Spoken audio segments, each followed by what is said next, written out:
But can you guys hear me okay? Is it loud enough? And I'm about to share my screen with you. You're good. I'm solid. Okay. Thank you. Can't do it without you guys on the other side. Okay. Oh my God. We're up. We're running. I cannot believe this. On the screen, can you see the chart? Now I have to look over here just so you guys know I'm looking over here to read your comments.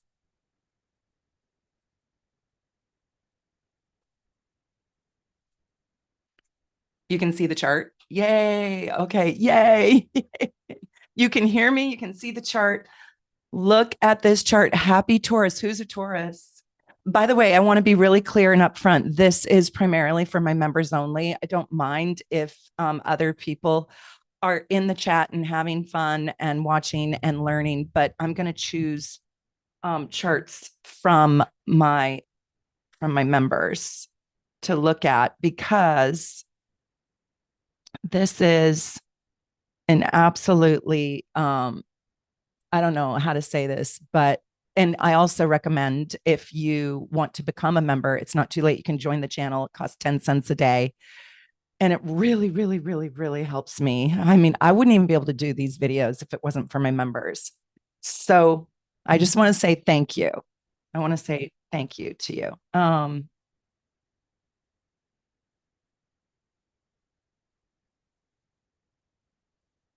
Yes, independent puppy. We are all in this world for a short time to learn. So, you guys, the first thing that I want to talk to you about, and have you already been hearing a lot about the Pluto Mars opposition? It's right here. Let me show you this on the chart. And I have a lot of shorts. I don't know. Are you guys seeing my shorts? I don't know if my shorts are reaching you, but in my shorts, I've been talking a lot about the Mars Pluto opposition. And I'm going to continue to do that. So look at this. We've got Mars at 1 degree and we have Pluto at 3 degrees. So we have this applying Mars. Mars is moving toward where Pluto's at. And it's not in direct alignment yet, but you guys were feeling it. And we have been dealing with this since November. So think about last November, what happened, what changed for you personally, what changed in the world. That was in Capricorn and Cancer. And now we have this final Mars Pluto opposition, but it changed signs. And it left that more centralized energy. And now it's in fire and air. And what happens? What happens when you have fire and air? It's very, very explosive. And I hate to use this word, but it becomes nuclear. It becomes a forest fire.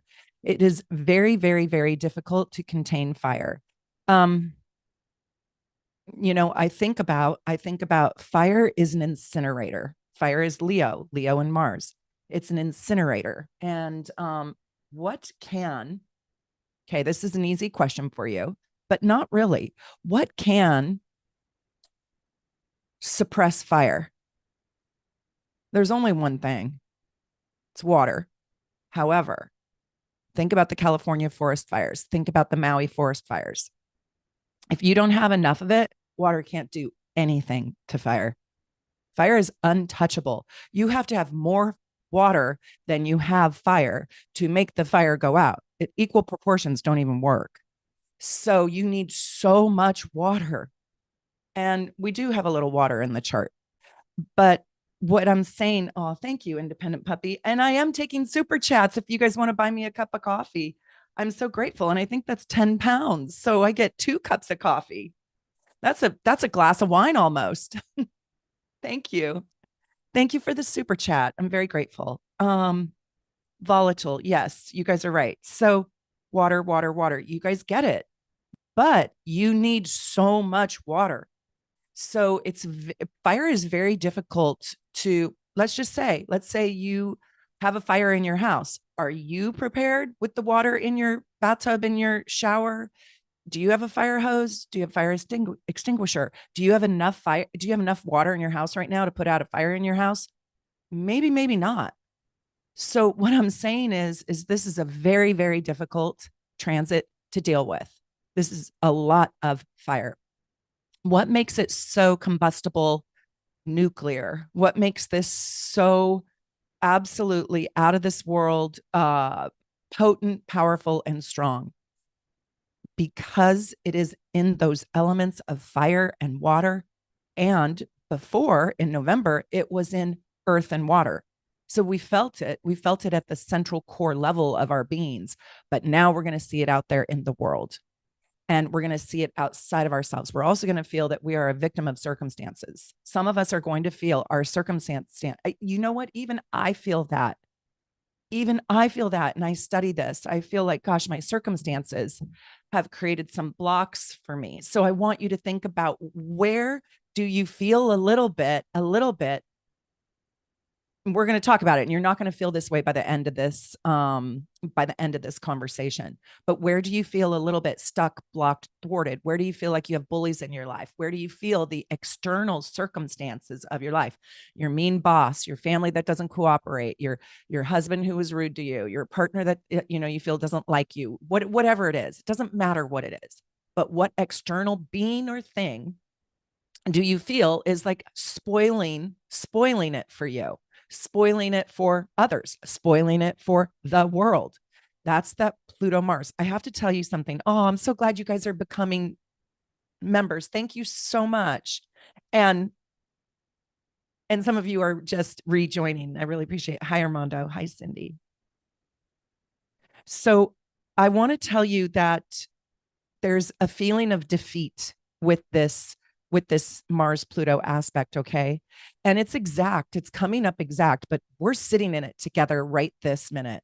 So there's so many things that I want to tell you, and then we're going to look at some of your charts. One of the things that I want to tell you is that, okay, where do you guys, some people are really answering me. So Stacy says, I feel a block in love.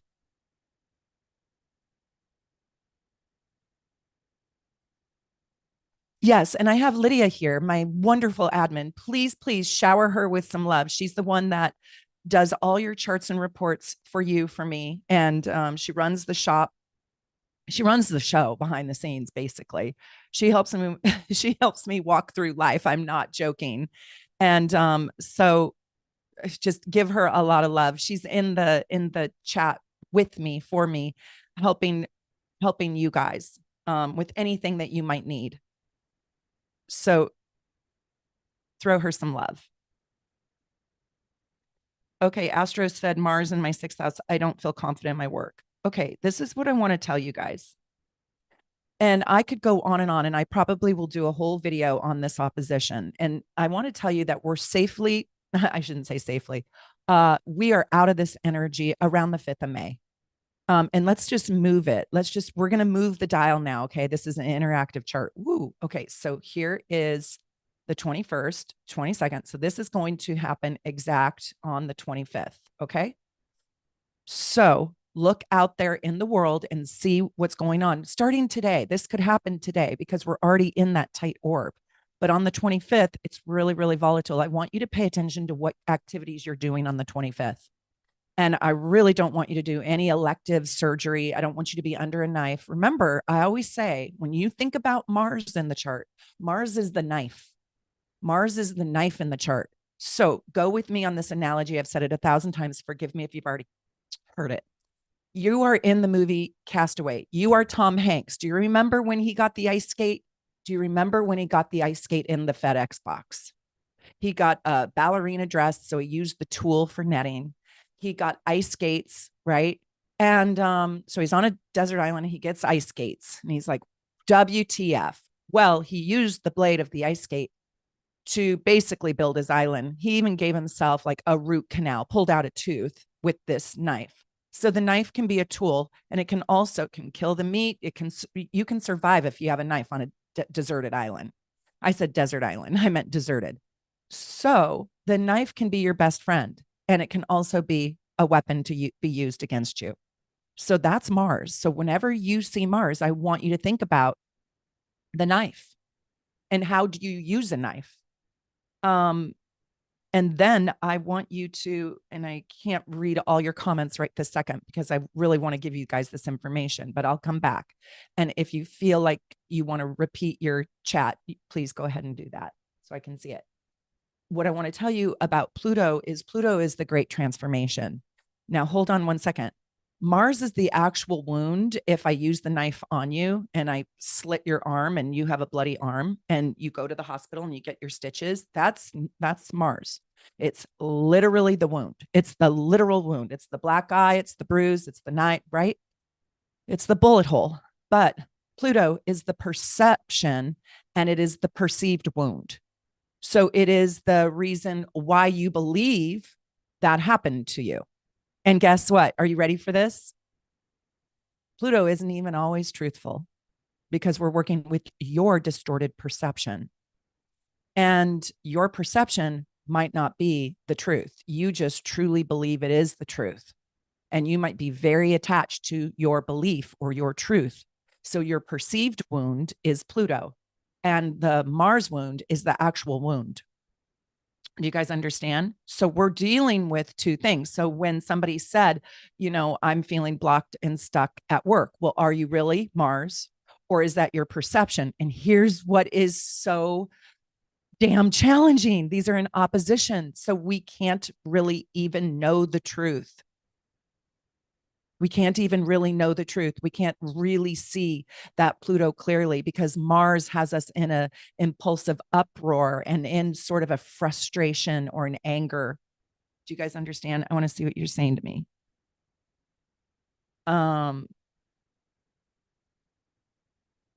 Okay, a dentist appointment, a cleaning, that's fine. If you guys have a surgery that you have to have, go for it. I just don't want you to do anything you don't have to do.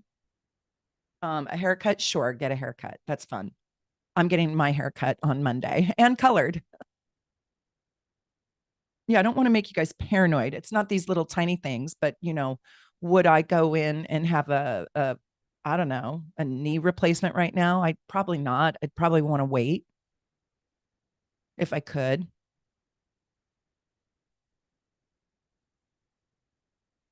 Okay, you guys are all kind of getting it.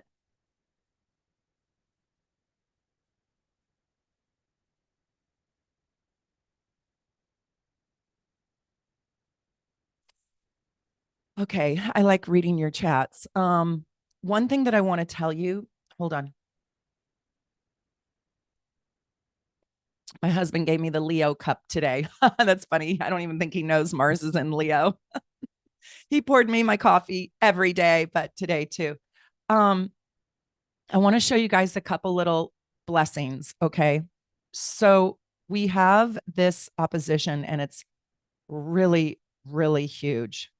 But I will tell you that what's tough about this, and this isn't really the blessing, but look at this sun. Do you guys know what this aspect is? Tell me in the chat if you know what this aspect is.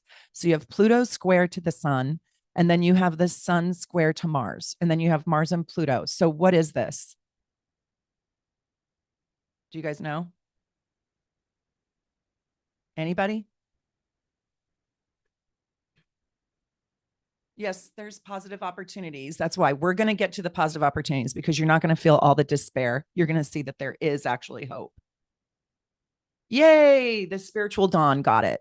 So it is a T square. So this is a T square. So this means that this energy right here has to be released. Always you have to do something with your Mars energy. You can't just sit with your Mars energy, especially when it's in Leo. Just think of the roar of a lion in a jungle. Oh, good. All of you guys got that. I love that. You guys are learning. You guys know astrology. Wow. 20 people got that. I love it. So the apex of this T square is the soul, is the sun. The soul of what? The soul of the collective. So this Mars Pluto is such pent up frustration. And it is all coming out of the identity of the collective. And so if you're a Scorpio right now, if you have a Scorpio sun, you create a complete grand square. And so I don't want you guys to think that you just should be looking at where your Leo and your Aquarius, where your Mars, where this Mars and Pluto lands in your chart. I want you to think about your sun sign too. So anybody who has a very early degree, Scorpio sun sign, is creating a grand square to this. And this is affecting your soul. And I want you to know right now, because you are the sign of the great transformer. And Pluto and Mars are Scorpio's rulers. Are you guys with me? That this, and then the sun is opposing you. This is a very difficult time for you, but this is a very, very powerful time for you. And you can be a great source of inspiration in your own kind of scorpionic way. And you can be a great healer for not just yourself, but for the world, for the collective. So Scorpios are really on the front line of this. I'm being really honest with you. And not a lot of people talk about it this way. A lot of people are like, where's your Leo? But do you guys see what I'm saying about the Scorpio? Yes, it's a grand cross, grand square. That's the same thing. Scorpio, 5 degrees. Okay, so Nama Spectre, that would be you. I mean, you've got an exact sun opposition. And then your sun is square to this. So you complete the fourth table leg, if you will. Yes, and it doesn't necessarily even have to be your sun. It could be any planet that's in an early degree of Scorpio is creating a grand square. And so when you have a grand square, what is the purpose of a grand square? It is dynamic energy. What is dynamic energy? Energy that moves, energy that moves out of crisis. And so I want you guys to know, hold on, let me just see. Okay, moon in Scorpio. So if you have your moon there, this could be really hard on your heart. But if you come from your highest emotional self, if you have your Mercury there, if you come from your highest mind, you can deal with this energy while there's a lot of pressure. And it's not simple. It is very difficult. You have to be in your very best version of yourself. You can do something really, really powerful with this energy. You're not just going to sit around in this energy and the world is going to crumble around you. I bet you anything, people with early degrees of Scorpio want to do something with their lives to create the change. So what kind of change? Let's talk about this. And you guys got it. Like, okay, so Karen's Corner, she has a 4-degree Mars. Well, let me just tell you, Karen's Corner, do not sit on your hands right now. You are being asked to generate the energy in your life to heal something, your family, your job, your heart, your soul, to do a soul retrieval, to reclaim the parts of you that you feel have been stunted or stifled. So this is what I want to tell you guys. With Mars and Leo, this is creative power. Now, don't think of creative as just being a dancer or a singer or an artist. To create is to make, is to birth something, and with it, so to birth something. So if I give you all the ingredients and I say make something, and you make cupcakes and your friend makes a cake or cookies with the same exact ingredients, right? You both created something. So this is about your creation being blocked, being stifled, or not taking off in a way in which is simple or easy. And there might be somebody or something that is thwarting you or putting fear into you or creating insecurity that you cannot create the thing, or you cannot self-actualize. It could even be the creation of your own self, a new piece of yourself, in the way that you wish. I also want to tell you that out there collectively, the world is scary. It's bullying us, or at least some of us feel that way. This Pluto feels like the great oppressor. And so what is the answer to this? The answer to this is you have to use your own planets to find the answer, right? If you have a Scorpio over here, if you've got your sun on Aquarius, if you've got your sun on Mars or in relationship, you have to look at your own chart for the answer. And you have to look at your own chart to where this is happening. But let me just tell you, in the world today, where this is happening right now at this moment is on the financial access right here, 2nd and 8th house. That's called money. That's called money. And so I think people are very afraid of their money right now. I think farmers are afraid of their money. I think people who rely on help are afraid of their money. I think people are looking at their retirements. I think people are looking at their wages. I think people are looking at the prices of things, and they feel oppressed and stuck around finances. Now, let me just tell you, is it perceived or is it real? Is it the real wound or is it a perception? That part we don't know yet. It's probably both. First of all, do you guys relate to this? Because I'm talking about the collective, but these planets land somewhere else in your chart. And if you are a Gemini rising and you have that Mars Pluto in the opposition in the axis of finances, tell me if you relate to that. So let's look at what you guys are saying to me. Oh, good. I've been working on putting KT. And by the way, I just want to remind you, this video is for my members. So if you are a member, I'll answer your questions first. And I will, because I really want to say thank you. And I want you to feel special. And I want you to know that you are an integral part of this community. And to be honest with you, you are the foundation that I stand on. And if I don't have a foundation, I don't have anything to stand on. So thank you. Yes, definitely. My jaw's on the floor for how intensely this is hitting my soul, Allie. I love you, Allie. Um, Tanya, yes, yep, I can relate. Gemini rising, Tanya. Yes, it's very relatable. Yes. And I also want to tell you, let's just talk about the news really quickly. I'm a Gemini and I relate. Let's just talk about the news really quickly.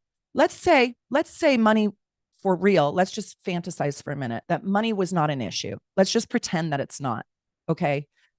Just fantasize with me for a minute. Let's pretend we don't really have that problem. What will happen is when you have Pluto there, the news or the media or other people in your life, maybe even your parents, maybe your father, you haven't saved enough. You need to pay yourself before you pay, right? Because it's Pluto, it will be a perceived problem. It will be a psychological wound. So I'm not saying it's not for real. I'm just saying that whenever you have Pluto there, there's also a perception that's being fed to you. So you have to know the truth. And so I'm telling you right now, and thank God I have this in my husband, and thank God for him because he keeps me balanced. I can get hysterical, right? Like a good Sagittarius.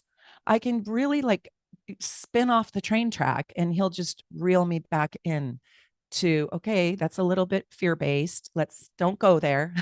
I'm not that great in emergency situations because I am so empathic that I feel too much.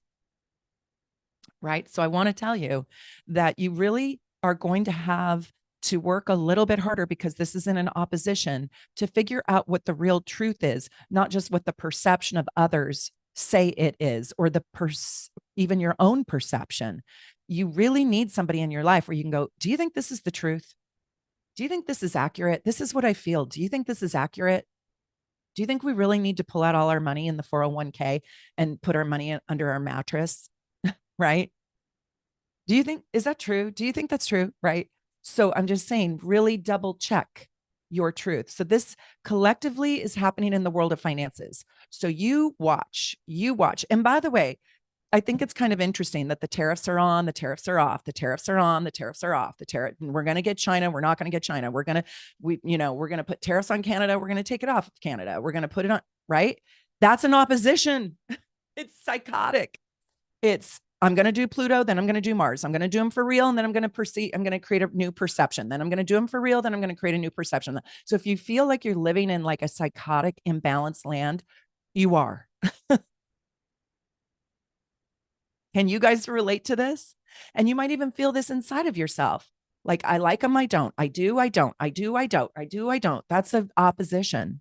It is literally a ping pong ball. Leontine asked, does it help if you have a lot of Pluto experience through your chart? Absolutely. But what I would say would even help more is if you know how to deal with an opposition, because we're not just dealing with some scary Pluto. We did that when remember when Pluto was at the 29th degree of Capricorn? That was so friggin' scary. You know what that was? That was COVID. We were scared out of our minds. We were washing, we were entering our houses in hazmat suits. We were scared out of our mind. And you know what? Maybe we saved our life because of it. I don't know. But just a Pluto experience is COVID. 3 million people died. And opposition to Mars is what is true? Which way is up? It's the psychological wound versus the real wound. But let's talk about how it can empower you. Yeah, Tanya T, my unicorn. Thank you for being with me for so long, Tanya. This is what I do with my partner. I ask, am I tripping or just to confirm I'm not nuts, right? And you know what? If he says you are nuts, believe him. Joe and I just said, we're going to believe each other. We're going to believe each other because we trust each other. You need somebody who you really, really trust. You guys are feeling the push pull. Anna Mack, thank you for being a member. I'm still waiting to get paid for hours I worked last week. Yeah. And you're kind of like, and you're going to pay me, right? Like there's a little bit of a distrust with this Pluto. You guys, Pluto is like a paranoia. It's like when I don't know, you smoked pot for the very first time and you thought the cops were going to come and get you and you ducked on the ground. It's a paranoia. And so we don't know if it's true or not.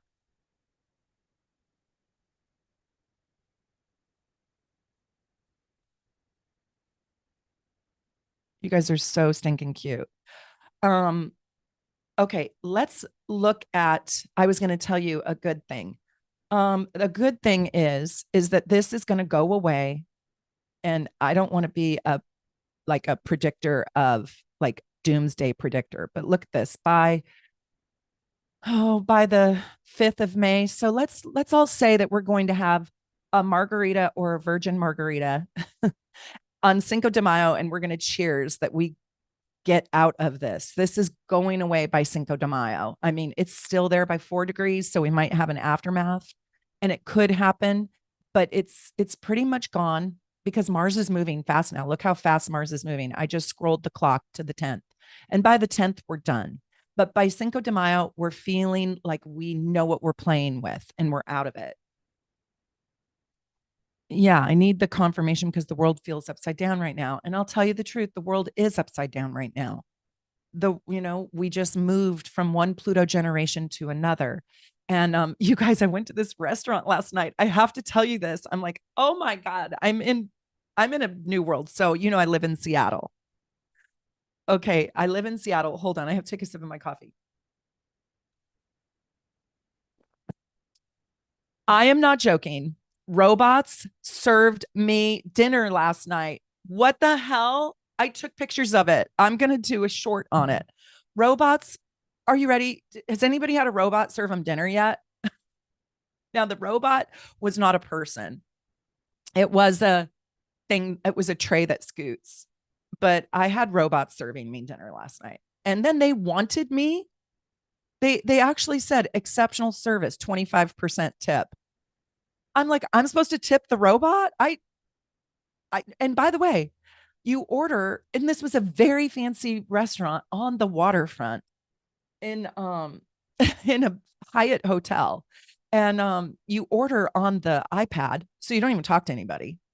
And you make all your exceptions and you want this on the little iPad, and the robot serves you. And then I'm supposed to tip for exceptional service. I didn't even get asked, how's your day?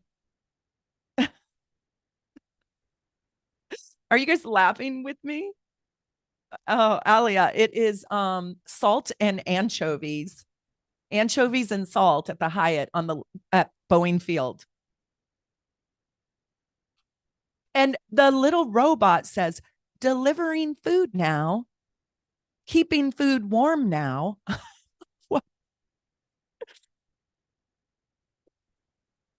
Wow, not robot needs a tip. I know, Armando, like what the hell?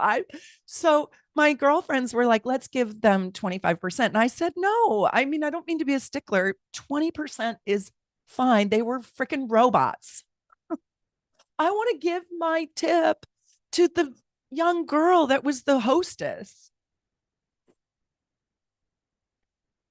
Casey Lee, you're so sweet. How's my day? You were my day. I got out of bed and I came straight here.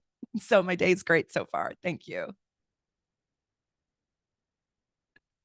Kane says, we have robots that deliver things in my hospital, and someone puts Google eyes on them. Are they the little trays that says delivering medication now? I'm just, you guys, we're rolling with it. This is Pluto in Aquarius. I told you this about, I don't know, 17 videos ago. The aliens are coming. The aliens are coming. And maybe this is the aliens, right? Maybe this is it. Have you guys seen on YouTube and stuff like the human robots that these rich millionaires are buying, and they're coming, they stand in the house and they unpack groceries? I mean, the day that I need, $1 million robot to unpack my groceries, please, please help me. Yeah, got to have exactly. Armando, he says, got to have the batteries charged on those robots. I was thinking to myself, that is probably so expensive. Just hire a human. And by the way, it wasn't one robot. There were 20 of these things.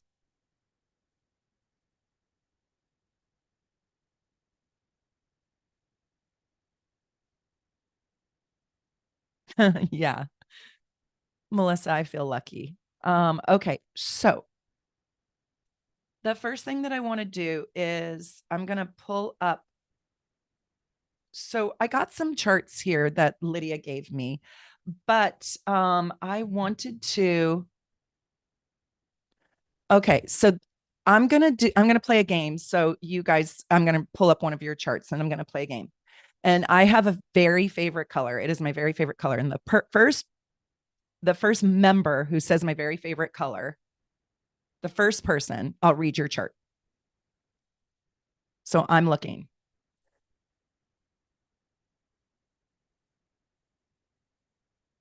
So go. And now my chat's not moving. Purple, no. Pink.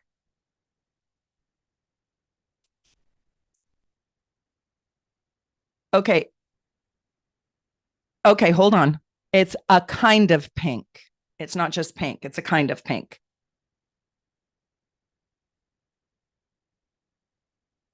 It's a certain kind of pink.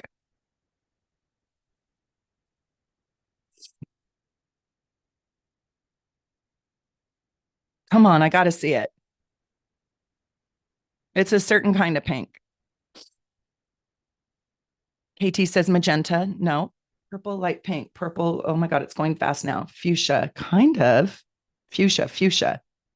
Kind of. It's kind of fuchsia. There, Tanya Allen, hot pink. That's my color. Okay, wait, it was Tanya. I lost her. Oh my God, I lost her. Okay, so Tanya, you need to put your birth information into the chat. Hopefully, Lydia can grab it and maybe text it to me. Ballet pink. That's cute. Hot pink. Yep, he's right. But Tanya got it. Baby pink. You guys are cute. You guys are adorable. Hi, Roxanne. I love you. Okay, so Tanya got it. I hope she's putting her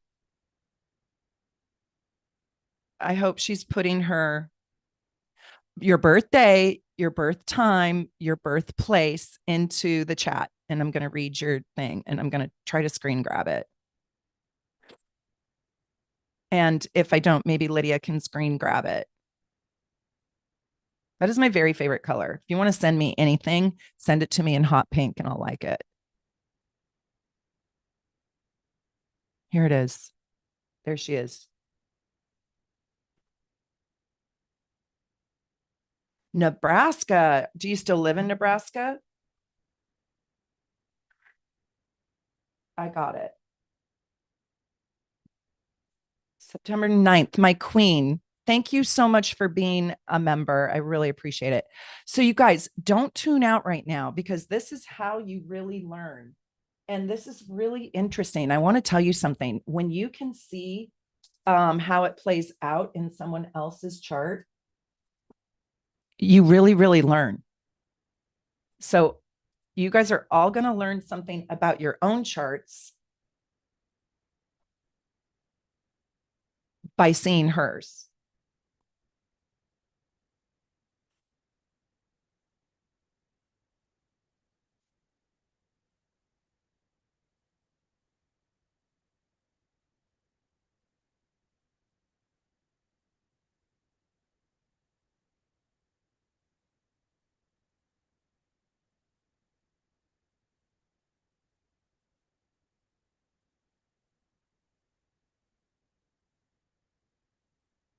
Okay, does this look right, Tanya?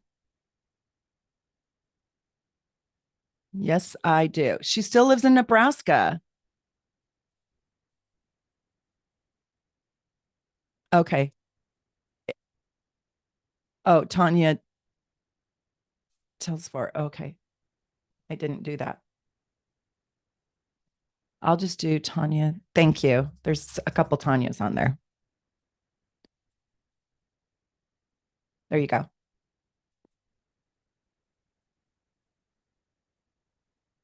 Thank you for that.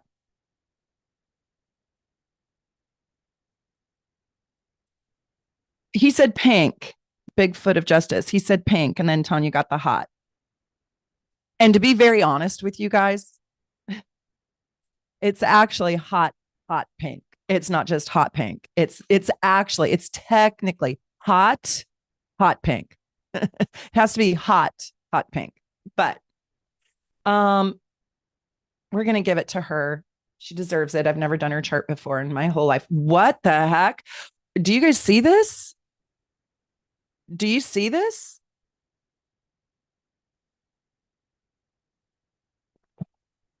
Tanya, please tell me that you have watched my video on the 29th degree in the 12th house. My God. Okay. So this is huge. I'm not even supposed to be looking at that, but this is your Scorpio. So I was looking at that for that reason. So you guys, what we're going to do is we're going to put it in a bi-wheel. And in this bi-wheel, you're going to be able to see exactly where this is happening.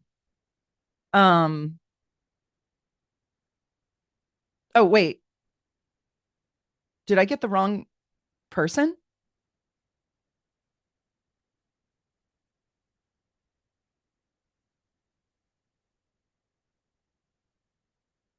Oh, is this the wrong person?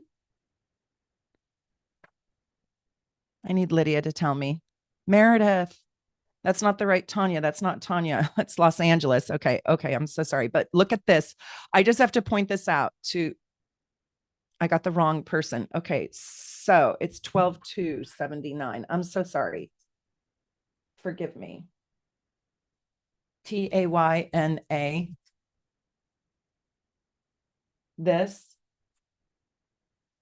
You guys forgive me. I'm sorry. I'm sorry. Oh my gosh. Mistakes. The other chart was fascinating too. And I'm so sorry for whoever that was that I'm not doing your chart. But I have to go with the real winner.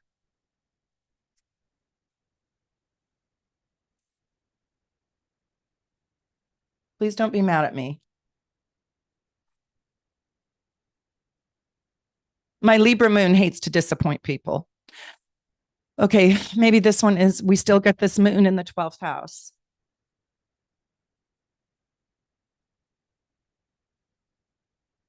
Is this the person I'm supposed to be doing?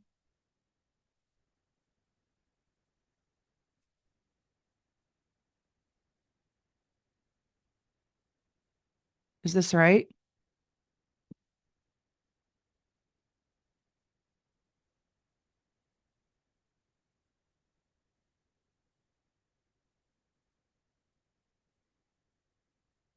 Everybody's yelling at me.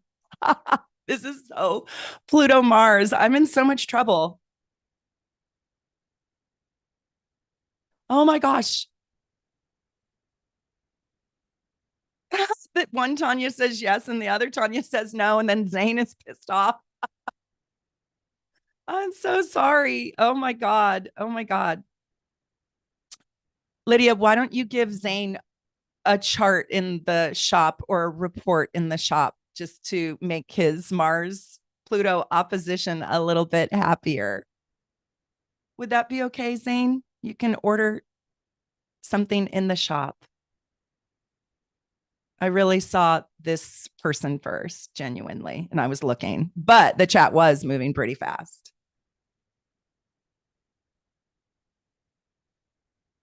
Okay, let's go with this. We're going to go with this Tanya, December 2nd, Sagittarius. And yeah. And just know, you guys, I'm trying my best. I'm just a human over here. I'm trying so hard. Well, I guess so. He's not appeased. Oh my gosh. I don't know what more I could do. Okay, so hopefully you'll like something. Hopefully you'll like something. Um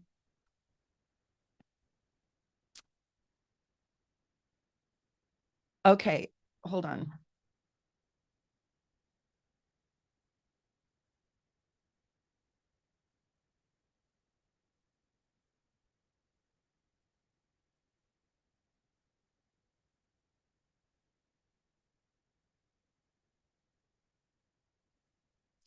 Okay, maybe I'll just go with the birthdays that I got on here that sent them in by email so I don't upset the whole chat in not picking you. Um okay.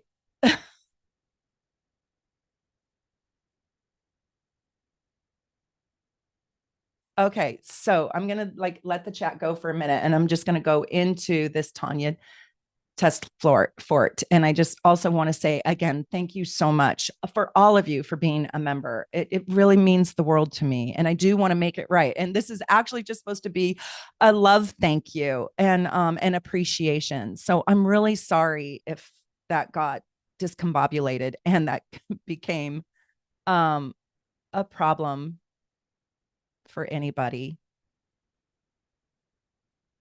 Okay, so back to this transit. Here we are on 4/20/25. And let's go look at this opposition that you have. And here it is in, wow, it's literally just barely in your eighth house. So it's right here in your eighth house and it's in your second house. So my question to you is, are you feeling this around finances? And if it's not this push pull, this chaos around finances, and it could have finances as a secondary theme, but this can also be something around finances could be eroding your self esteem, or there could be a self confidence issue or an insecurity, maybe feeling like I don't have enough or I need to be more. That's very much the second house. I need more resources. I need something more. And then the eighth house often makes us feel like a loss of something. And so I'm wondering if you're feeling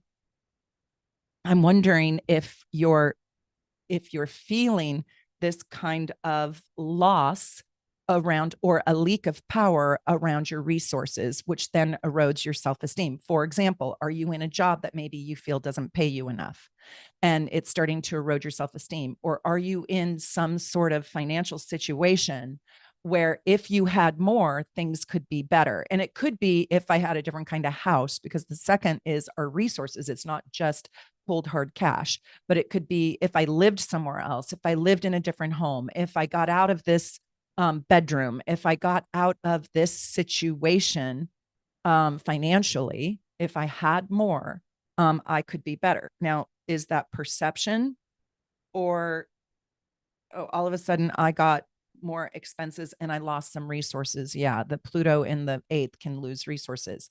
Now, one of the things that I want to tell you is that the way out of this is, of course, to keep your faith. I like that you have Neptune wide on your sun because you were born with a lot of faith and you are actually a hard worker. But knowing your self worth is absolutely critical right now. And knowing that can change these things, but what do you have to do? Now, look at this. It's going to pop into the next house, at least this Mars is, it's going to pop into the third house. And so, one of the things, and right here, it's going to be around here, around the end of April. Okay. Around the, she says, but mentally, I'm good. Okay. So, around the end of April, you're going to have an opportunity to learn something new, to either go on a short journey, to expand your mind. You're going to have a shift in your perspective that's going to change all of this. I also want to tell you that you might use your voice in a new kind of way, where whoever or whatever is stifling you, you're not having it anymore, and you're going to speak up. And you're going to speak up, talk, and think in a whole new way. Now, let me tell you something. I think that you are actually working a little bit more with Pluto in your chart than you are with the Leo.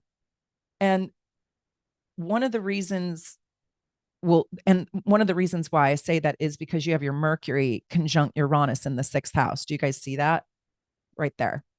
And I think this Pluto is going to bring you a breakthrough.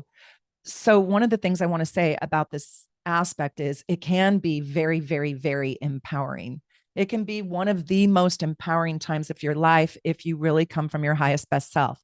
Make sure you use your voice in a kind and loving and supportive way. I'm sure you do. You're a Neptune sun person. And Mercury is the ruler of your chart. The Scorpio Mercury is the ruler of your chart. So, and you're a Gemini rising. So you must be highly likable and you must be kind of a deep thinker. But when we in this opposition, I think it is going to be about resources and finances, and you're going to feel some sort of loss. I'll also tell you that your wound is over here in the friendship house, groups and organizations. You need really, really supportive people in your life. And one of the ways in which you can heal this is through this Taurus sun, right? Through this Taurus sun that's in your 11th house, is you need a soul tribe. You need groups and organizations. I don't care if it's Zumba class or learning, how to dance or going to a class, but you need a supportive environment where you feel safe, and a sort of a supportive environment that can inspire you, like this group, right? This is actually a very, very beautiful and supportive community. I'm sure you know that because you're a unicorn and you have been with me. Yes, this could be politics for sure. And this could be the world around you. And this could be you speaking up for others, having a paradigm shift. This could be you activating your voice, and activating your voice in 11th house groups and organizations. This could literally be you protesting. This could be you taking a stance for what you believe in. This could be you using your voice to create a threat to the perceived, right? Or the psychological wound out there. You could be a person, very much so, where this is affecting you more in the collective than it is the personal. Okay. So at first, the aspect is deeply personal, the second and the eighth house. But as soon as the 25th, as soon as the 29th hits, are you following me? Tell me if you guys are following me. When it moves into the third and the ninth, now we are about a belief system. And it's not quite in the ninth, but it's close. Pluto's going to be slower to get to the ninth. It's on the cusp. And so we consider both.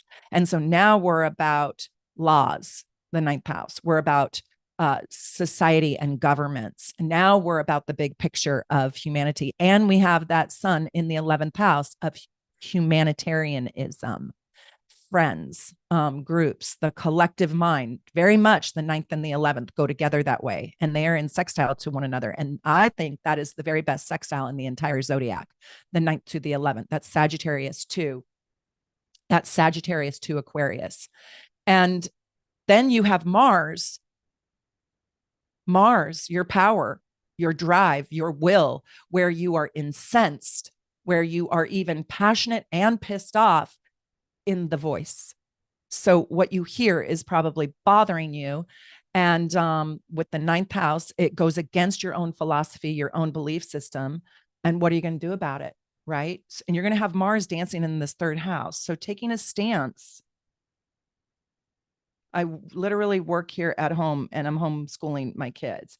I have my tribe. My family is my world. That's great. Politics bug me. Yeah. I think politics bug a lot of people. So this, what I want to tell you is you don't have the Scorpio at the early degree, but you still have this Scorpio Mercury as your ruler. You are really, really smart. You're very smart, and it's in the sixth house. I believe family is your everything. Look at her fourth house, and you have your node, your south node reversal. You're going to have the south node on your north node soon. So the family dynamic is going to have a little bit of a shift for you, not necessarily a bad way, but in a profound way. Hmm. You do have a blessing right here with Jupiter on the first house cusp. So one thing that I want to tell you, and you are a Gemini moon and you are a Gemini and a Sag. So this is helpful. Um, I want to be really honest with you. You've got to find something to laugh about. You've got to find the humor in your life. It doesn't have to be in the politics. You can still be upset about that. And then, but I want you to find the joy. And so, one of the things that is most important to the remedy of your own life is found in your own Pluto. And you have Pluto in the fifth house. And so, I don't want this time to be a killjoy for you completely. You have to find your sense of humor, and you have to find um the what is joyful right in front of your eyes, to be able, or in order to be able to work with the whole collective. um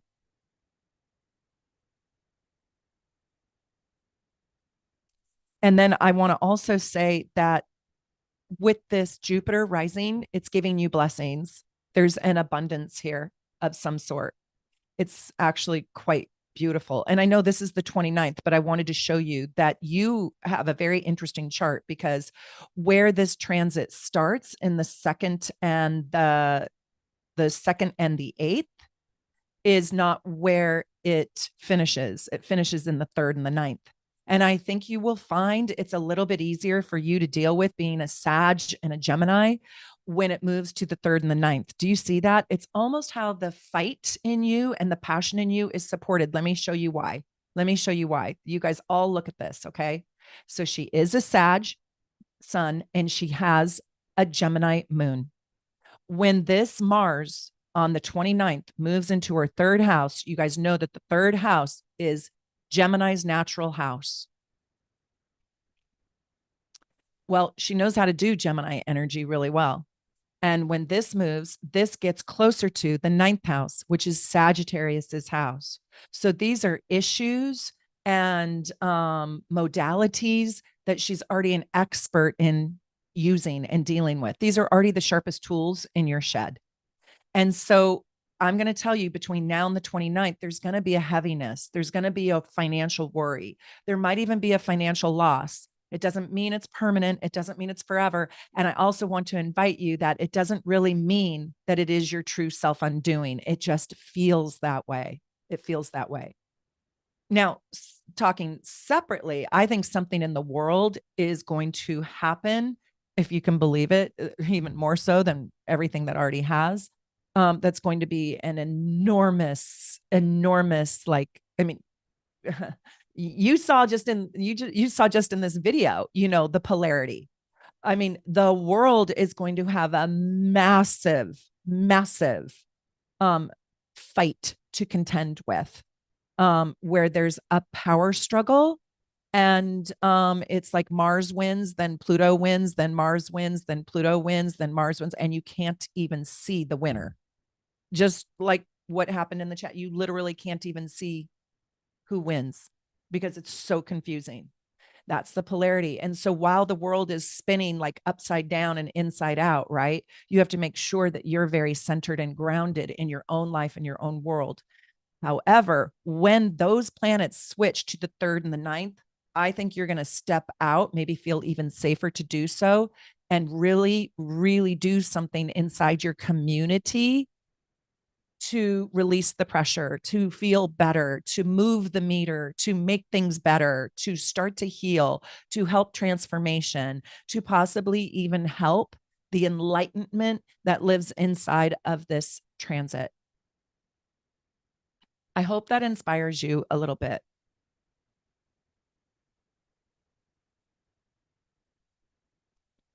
Okay, so Lydia says, please do Zane's chart next.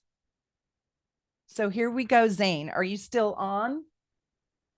Let's see. And I have him, I believe. Is this him? This is him in Denmark. I remember you from last time. You got your chart read last time too. Lucky. Are you still here? Is he still here? Let's see if he's still here. And oh, good. There he is. Okay, super duper. Here we go. Do you have a specific question you want me to answer for you, or do you just want me to talk about this Mars-Pluto transit? I just dived into what I wanted to say to Tanya. I hope it resonates with you, Tanya.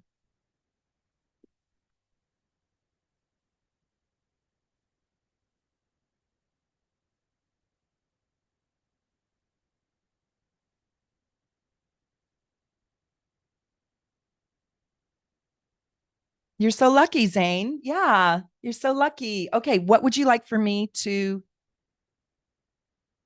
answer? I'll just talk until you tell me.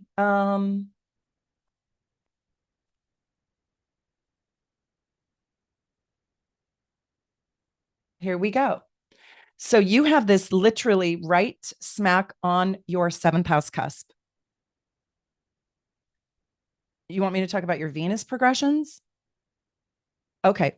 But I want you to make sure you pay attention, because you have a real opportunity here, because you have Mars, the stick of dynamite, the knife right on your face. And then you have Pluto right on your house of relationships. And so this is massively important. This is critical. This is cataclysmic. And there are plate tectonics going on in your life. So I hope that you are studying this and understanding this. But if you want me to talk about your Venus progressions, what we do is we go over here and we progress your Venus. And Venus is sitting at 6 degrees Virgo.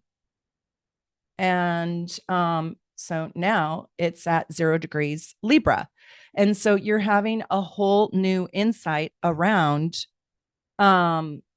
your concept of love and beauty. And you guys can see over here, he had his Venus at 6 degrees Virgo in the 2nd house. And so you were born with some sort of self-consciousness around love. And now what's absolutely lovely for you is you have this Venus that has progressed into an exaltation. So getting out of the criticalness of self, the criticalness of others, the criticalness, and maybe even a cynicism or skepticism around, will love happen? Will my passions happen? Will my desires come true? And now with Jupiter there assisting you, you're in a place where you are lucky. And you can receive gobs of love, gobs of money.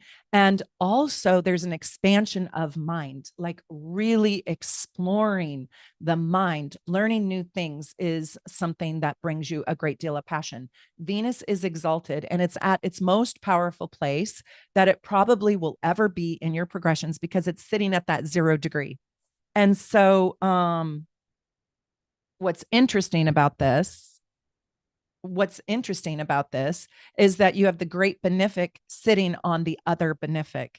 And this brings a lot of love and joy. And so now you have a lot of Venus in your chart going on, because your Mars, your Jupiter, and your Venus are all they're all in Libra, and they're all ruled by Venus. And so they feed into each other. And then look, you've got your moon at 21 degrees and your North Node in Taurus, ruled by that 0 degree Venus. So Mars, Jupiter, the North Node, and the moon, and I think that's it, are all being ruled by that 0 degree Venus. They're all moving through that 0 degree Venus.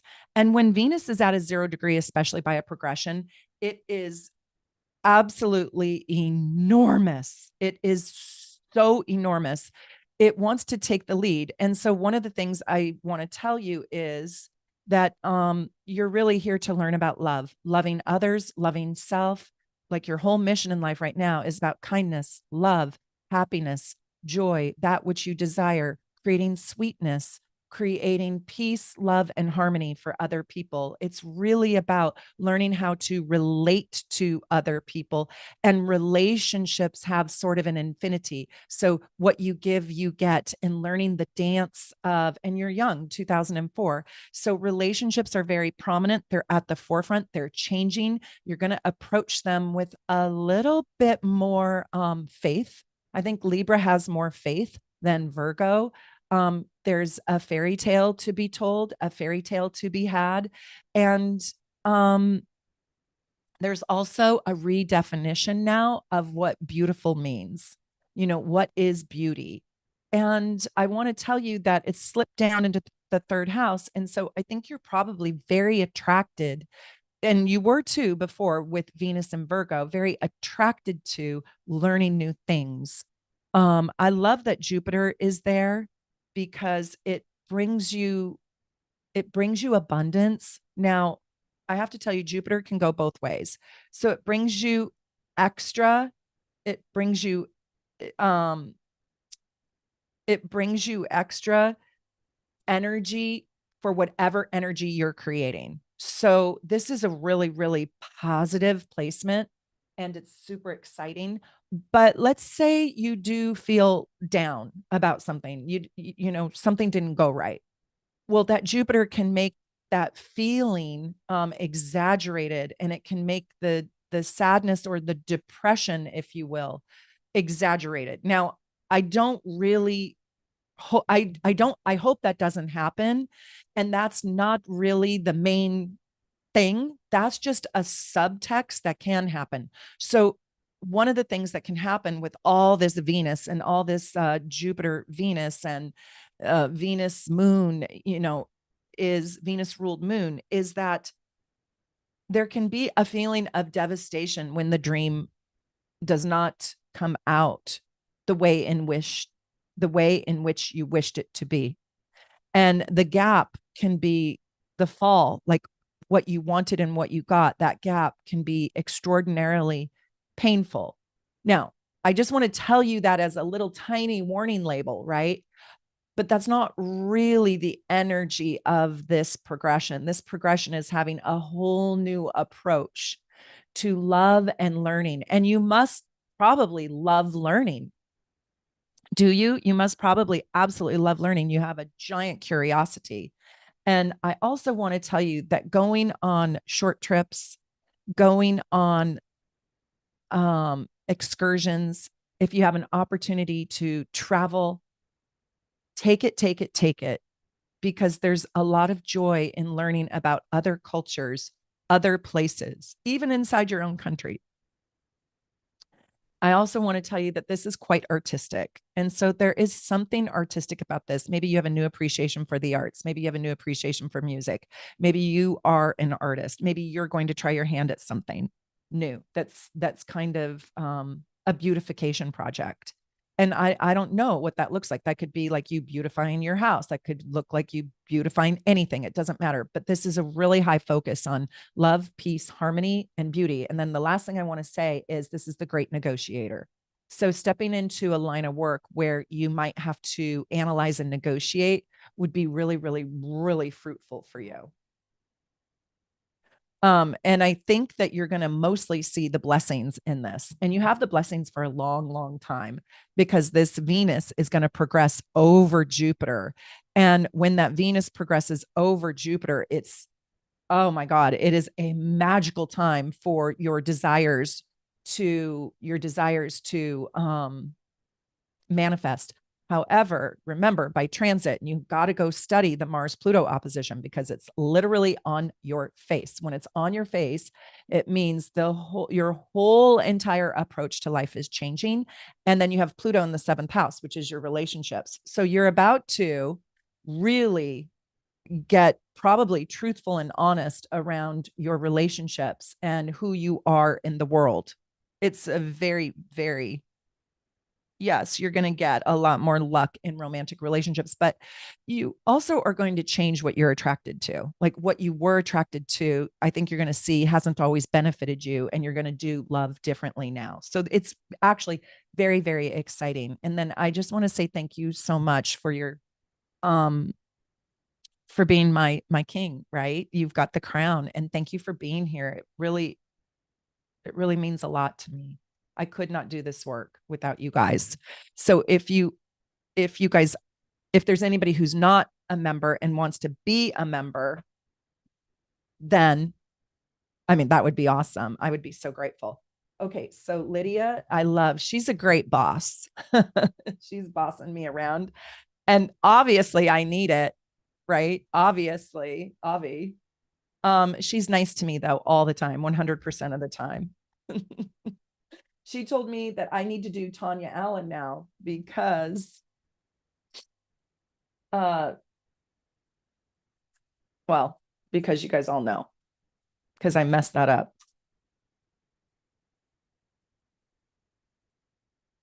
So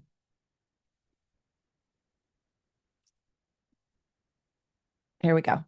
I think this is the 29th degree person.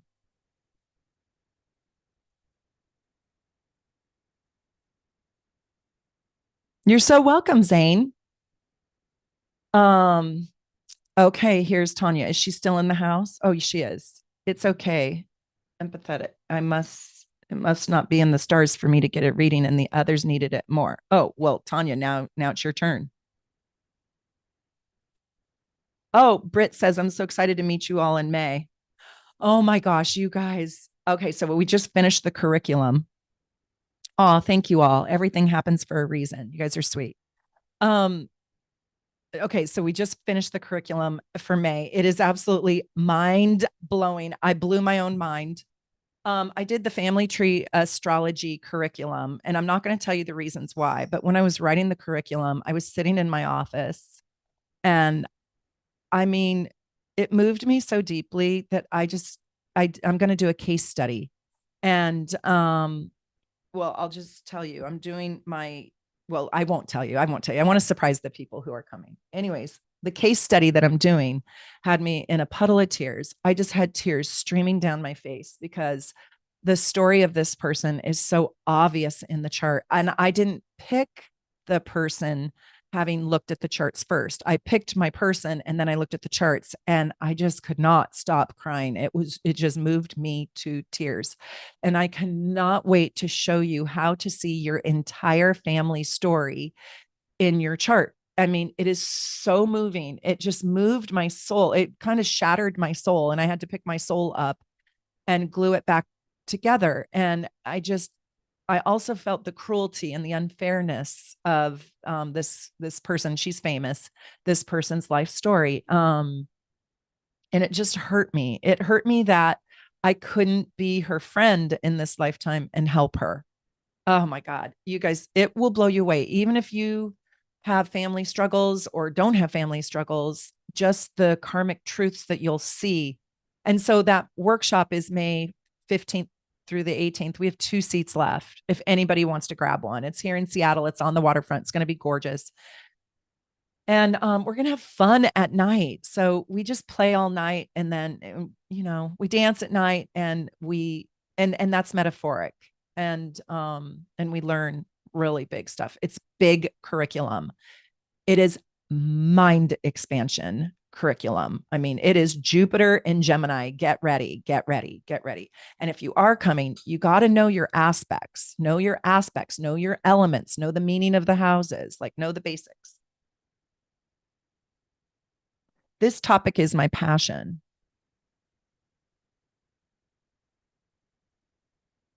Amy, is this something that you have to be present for? I'm too far away. Well, my editor will edit them and then we'll offer them in my shop. Well, all my workshops are in my shop. You guys can go see all the workshops I've done. And Barcelona, Spain in October is getting loaded probably in the next week, hopefully. And you can buy those too. I have a workshop on Jupiter. I have a workshop on death coming. It's really, really good. Um, So if you can't come, eventually they'll be in the shop. But I want to recommend that you also think about, if you're in Europe, come to my French Riviera, the Côte d'Azur. That's going to happen over Labor Day weekend, August 31st, August 30th, 31st, 1st and 2nd, something like that. What is it? August 29. Anyways, it's that last weekend in August. And that's in the French Riviera in Nice, France. And we already have the location. It's so cute. I can only have 20 people. And so I have 10 tickets left to my French Riviera one. And then I have 2 tickets left for Seattle. Oh, there's nothing like the like live in person. If you can come to Seattle, we'll take good care of you. My Sue Lawton says the workshop on death sounds good. It was not good. It was phenomenal because I did the assassination of John F. Kennedy. And like I did his progressions, I did his transits, I did Jackie's transits, I did his like, oh my God. And by the way, that was a Pluto Mars day. And it was Pluto Mars Uranus. And when you get Uranus in the mix, yeah, now it's an assassination.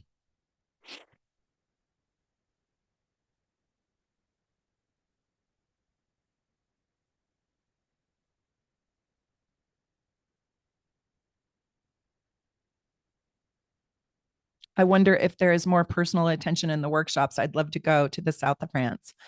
Definitely, because the south of France, there's only 20 people. So everybody has a chance in the south of France. That's a very tiny, intimate gathering. It's extraordinarily deep. And somebody who's been to one of my Barcelona workshops can talk about it. It's really deep. And in Seattle, it's very, very personal too. Um, let's talk about Tanya. What is her question for me? Did she write a question?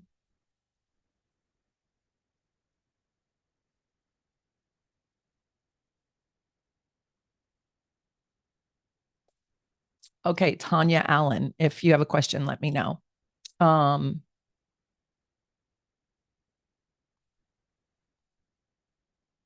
let's look at the Mars because I want you guys to see this. Okay, so she has the Mars in the 8th house and Pluto in the second. Isn't this crazy? Isn't this crazy? So, this is again about finances. You guys, it's crazy. And it's because she's Sagittarius rising. So remember just in the standalone chart that we have Mars in the second and we have Pluto in the eighth. So this is about finances as well. This is also about self esteem. This is about finding my own self worth. This is about my self worth maybe being shattered or maybe being held back, or there's a perception. There's a perception that I don't have the resources or I don't have the things that I need to really be in my best self. Yeah. Okay. Well, I'm talking about it, Tanya. So you have Pluto and Mars in your house of finances. You guys, the access of finances and money is the second and the eighth. So if you want to go see your money, go look at your second and your eighth. And Pluto doesn't always mean that there is like a shell shocking, shattering, terrible thing happening. Pluto actually it has the power to bring a lot of money. And especially when Pluto is in relationship to Jupiter. And you have Jupiter over here in Leo, and that Mars is eventually going to cross that Jupiter in Leo. And when that Mars crosses that Jupiter in Leo, Pluto will still be back. So you won't have an opposition to Pluto. But that is when you really step into your greatest potential. You could receive an investment, you could receive an inheritance, you could really put yourself into a place that transforms your finances or transforms your faith, transforms your most intimate relationships at a very profound and deep level right here. So here it is. I'm moving the dial right here, and we are looking at when Mars is going to be exact on Jupiter. So right here, Mars is going to be exact on Jupiter on June 3rd. So between now and June 3rd, there's a rumbling, there's a building, there's a rumbling, there's a building, there's a growing, there's a transformation that is brewing inside of you. You guys are all just listening to me. Um, okay, this is great. Casey Lee, thank you for asking. She says, does having Leo intercepted make this more difficult? Do you guys see how she has a full 30 degrees of Leo in her eighth house? So it starts at 23 degrees Cancer right here. And then it starts at 23 degrees Cancer. And then we have 30 degrees of Leo. And then she gets 3 degrees of Virgo. So and I have a whole video on interceptions. Having an interception is almost like having your energy in the attic. And so, how easy is it to get to the attic? Not very easy. You have to decide you want to go there. You have to like climb up the ladder or open the door. You have to crawl in.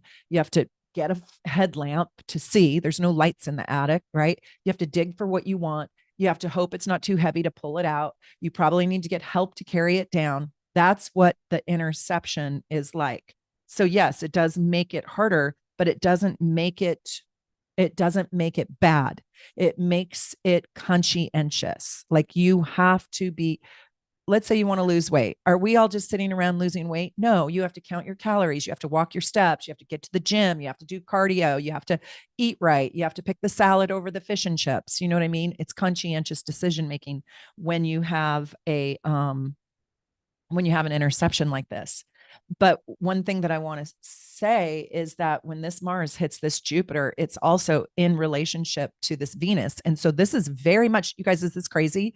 So yeah, things do work out the way they're supposed to. Like Zane has this by progression. We just talked about Venus, Jupiter, but you had it at the 29th degree. He has it at the 0 degree.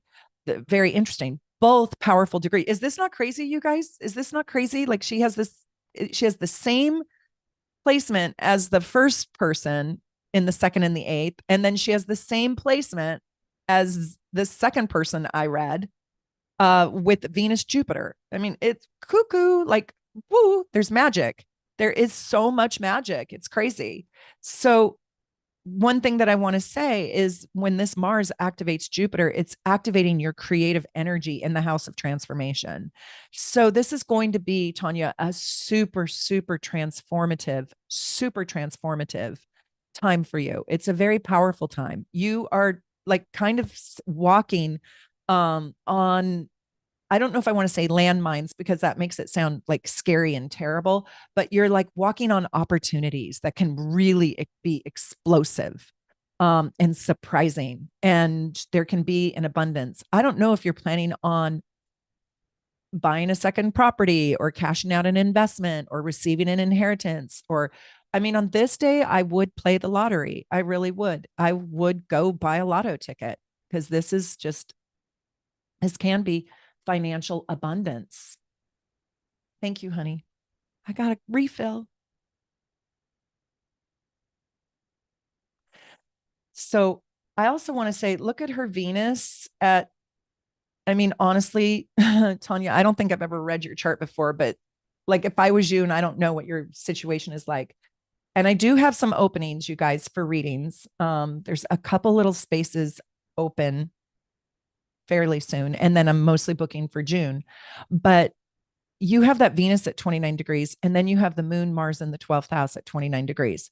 And then you have your south node at 29 degrees. I mean, this is a lot of 29 degrees. I really, really, really hope that you watched my video on the anaretic degree, the 29th degree. And when you're on the 29th degree, you're saying goodbye to that energy. And so your moon was almost a Sagittarius moon, but it didn't want to be that.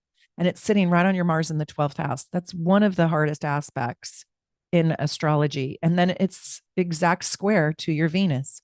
And so I want to tell you that, okay, I want to tell you that this is a lifetime about learning to love Venus at that 29th degree, but it's more about like love myself enough to be known and to be seen. You're a Sagittarius rising. So it's not just to be seen in the comedy of life or in the joy and the happiness of life, but it's to like really be known. And so in this lifetime, you're really here to be known, like your wishes, your vulnerabilities, and you have a lot of secrets. There's a lot of secrets inside of you. So it doesn't necessarily mean that you have to tell your secrets, but your secrets probably have manifested in a way that either has locked you in, or it has made you private in some way, or it has made you not reveal. And I just hope so much that you can find an outlet through art, through friendships, through a partner, through, I don't know, it could even be through animals. I mean, this is a great horse whisperer chart, through the communication of animals. Also, there's a lot of psychic sense in you. So like connecting with the spirit world would be really important. Hard with the Virgo in your chart, but all of this is very psychic. And so if you can remove the clutter from your life to sit within the heart space energy, it's a huge goal. It's an absolutely huge goal. And becoming empowered, really empowered in your heritage, in where you came from, to find the empowerment in that is super important.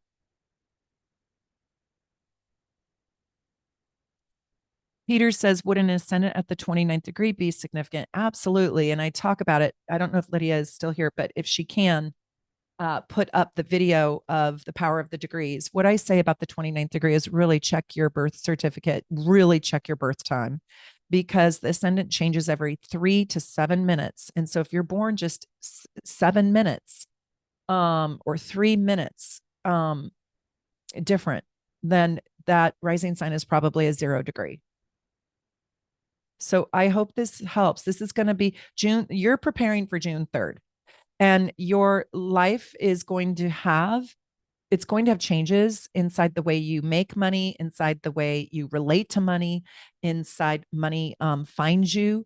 And Pluto, I just want to leave you with this. Pluto can create millionaires, and it can also create bankruptcies. And so you have to come from your highest best self. You have to sort of fight for what you believe in. You have to come from a place of deep love of self and self-worth, because that Venus didn't always believe in itself. But when Mars gets there, it really wants to bring you a new desire, something new to believe in, that you desire, that can be a money generator for you. I say step into your passion. I am learning, and as I get older, to manage the things you have mentioned. I'm a very private person, and I don't let a lot of people into my circle. I believe that. I mean, Moon, Mars in the 12th is, I hide my feelings. And you probably put on a strong, happy face like a good Sagittarius will, and you probably don't like to wallow, even though you feel sadnesses inside of yourself.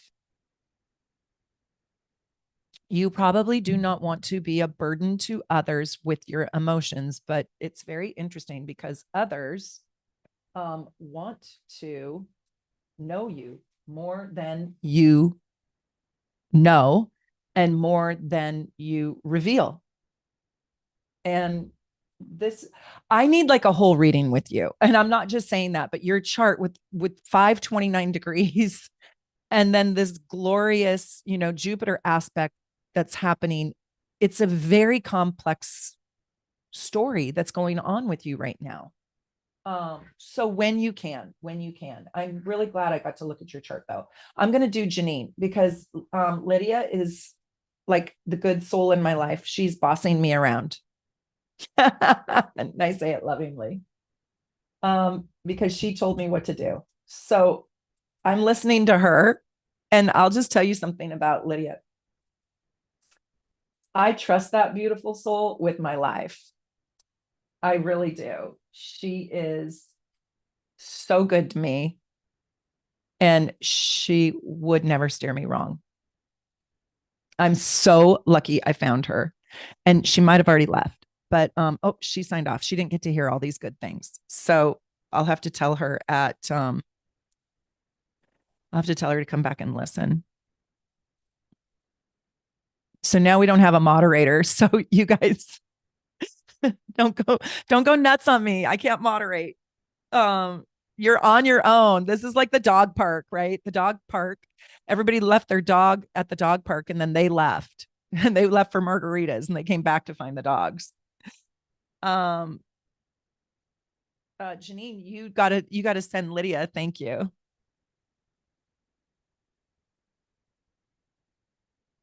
And thank you, Janine, for being here so long. Whenever you see a love next to someone's name, they are one of my very first members. I mean, the crowns have been there for a year, but the love has been there for like, I don't know, maybe 2.5 years now.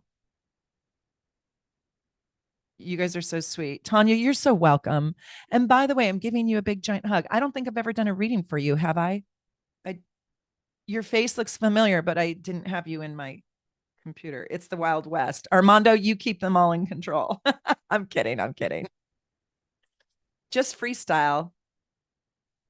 Wow. Who is she? Is she an Aquarius? Yes, she is. I told you guys, I told you, Sag Aquarius, it is such a great combo. Sagittarius feels so comfortable with Aquarians because guess what? They are like uptight about nothing, nothing, nothing. I mean, it is very rare unless you have a very Saturnian Aquarius. So thank you. 4 years, I guess. Oh, Janine, thank you, thank you, thank you, thank you. Thank you all to everybody who's a member. And like I said, YouTube takes a portion of it. I don't get all of it. So at the 2.99 level, they give me 10 cents. Well, I shouldn't say that. They give me 10 cents a day on the 2.99. So I guess it costs you 10 cents. They give me 60% of that and they take 40%. So, it gives me what's that? It gives me like $2, $1.90. And so I know it doesn't sound like a lot, but when I have enough of you, it really matters. It allows me to have an editor. It allows me to have Lydia. It allows me to be able to do things that I would not be able to do. Mm. Anyways, I just really appreciate you all and I love you and I want to give you my time. So you guys, I want to know from you. I want to know from you if you like doing this, if you learn a lot, and if this is a benefit for members that you enjoy and you would like for me to figure out how to do it once a month or, more frequently, I should say, 8 times a year. So the freestyle on this is she's a very interesting person because she has this Aries moon, which is super, super passionate. Um, I can't read your comments and do the chart, just so you know. So somebody talk for me. Somebody knows me well. Please answer the questions for me. um, so one thing that I want to say is that you have your identity a lot around being smart, working hard, and you probably are genuinely one of the best humans on the planet. I just say that because you have so much conscientiousness. First of all, you guys look at this. Okay, this is fascinating. She's ruled by Mercury. Her chart, did you guys watch the video? My chart ruler, what does your chart ruler say about you? If not, that's a great video. I don't know if somebody can link it for me. Like, go find it on YouTube and put it in the chat. It is a great video to figure out what is the boss of you. And, she's an Aquarius, so she already has a higher mind. It's in the house of Mercury. The sixth house is Virgo's house, naturally. I know she has Aquarius and Pisces there, but you guys have to memorize the natural zodiacal wheel. So the first house is ruled naturally by Aries. So the planets in there act like an Aries. The sixth house is ruled naturally by Virgo. And so her Aquarius Pisces is in Virgo's house, right? So that's a little twisted. That's literally like a fish out of water. Also, her chart ruler is Mercury. So now we have an Aquarius soul that operates at a higher mind. And now we have Mercury in Pisces retrograde in Virgo's house. And so there's something very innovative and creative about this person. This is an original mind, an original thinker, an original person. And let me just tell you, she's going to do life differently. So, whatever your parents said you needed to be or do or how to act, you probably let that go through a filter. You're still quite young. And you probably said, okay, but I really need to do it my way. And there's a little bit of a kind rebellion in you. So when I said you're probably one of the nicest people, there's so much conscientiousness here. You care about how people behave. You care about if you care about empathy and love. Your mind retrograde in Mercury at Pisces. This is such a deep thinker on a daily basis. Is she talking to me? You can pipe in so everybody can see what you're saying.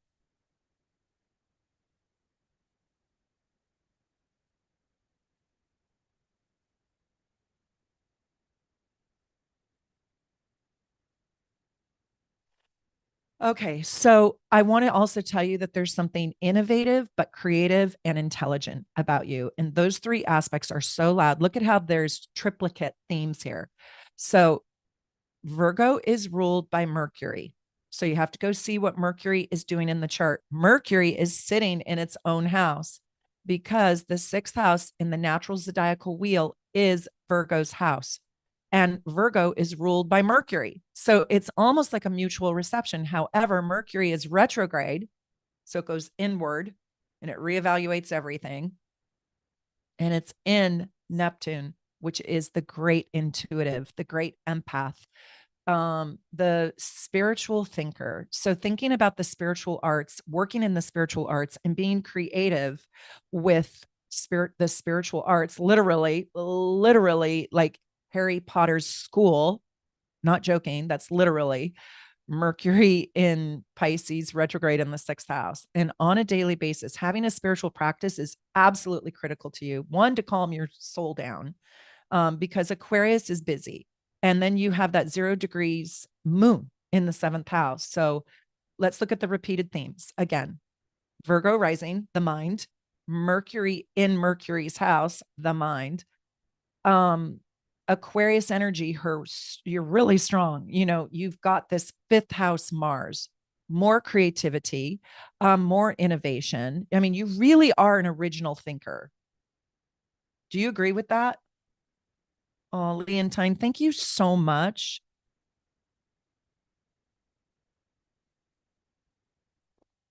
If you tell me that you're like an accountant in a back office and working for somebody, I might die. You would be good at it, but I really want you to be in the spiritual part of your life. I want you to be sort of in the rebelliousness of life. And Virgo, the sixth house, okay, she has Pisces, I understand, and Aquarius in the sixth house, but it is the sixth house. It's Virgo's house, and she's Virgo rising, wants to follow the rules, wants to do good, and deals with a lot of shame and guilt. So wherever you have shame and wherever you have Virgo in your chart, that's where you are carrying shame and guilt. She has it rising. So she wants to conform just enough, but to make her life go. But in truth, she really wants to live on her own terms. Being born in 1994, you're old enough now to really live life on your own terms.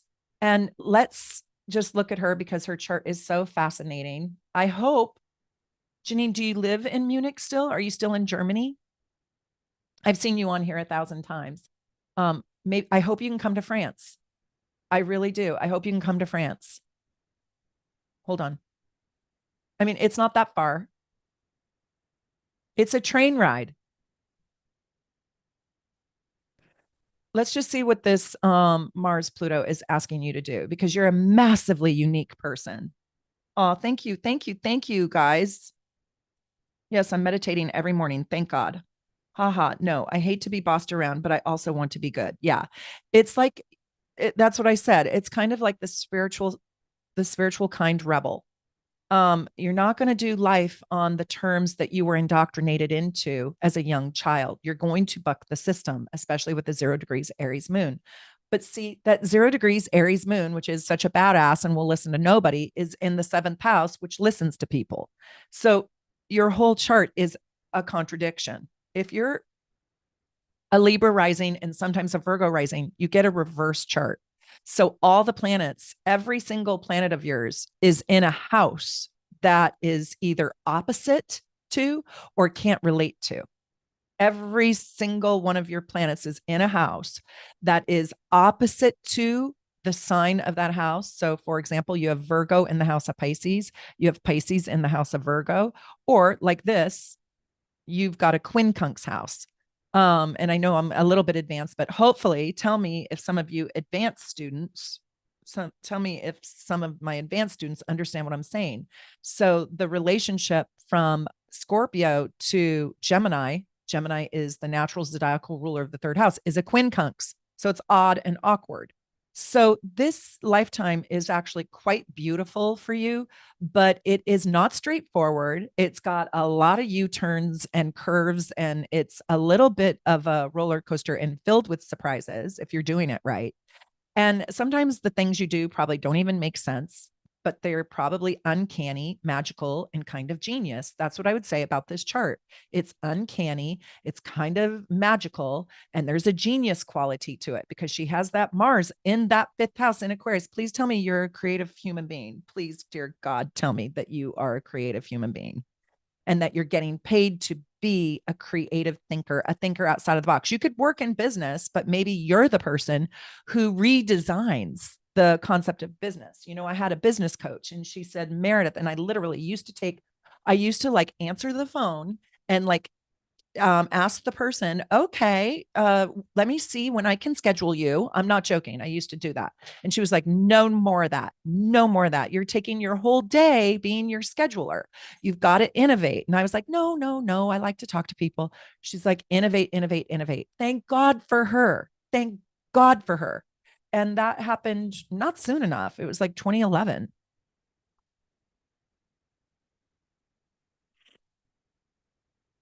Pluto is in your fifth house. You've got to step into the creative arts. So you absolutely, yes, you're in Munich. Okay, I'll see you in Nice. You got to come. You're going to just die. You're going to die. It's going to be so much fun. Um, Anyways, this Pluto is saying to you, you've got to step into your creative power.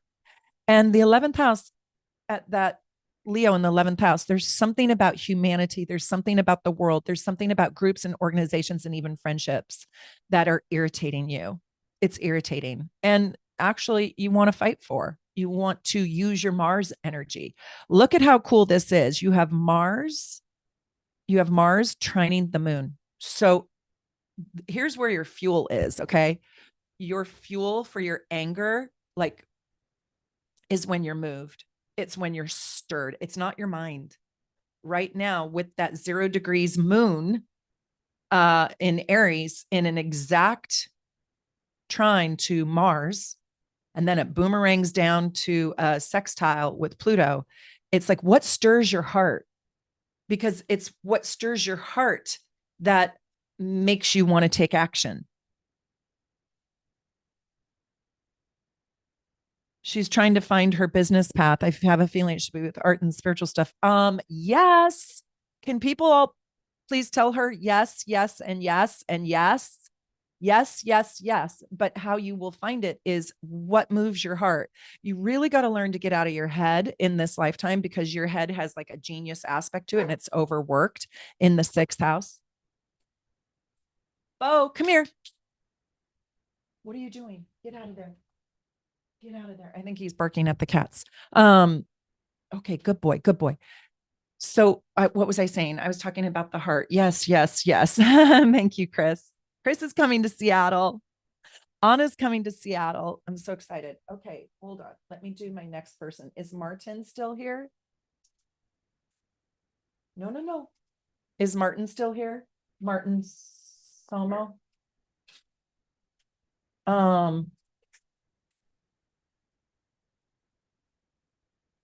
Let's see.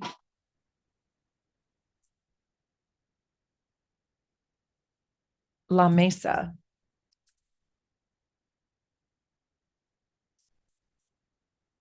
Is Martin in the room?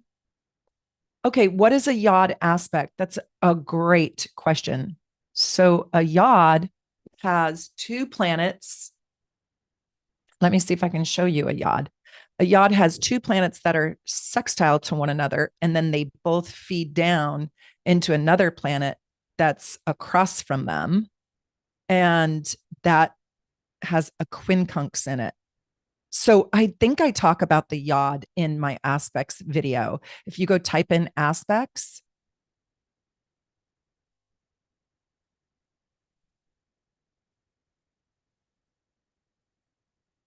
yeah, Janine says, I'm trying to be the Aries moon. I'm trying to be at peace with my emotions and feel my heart.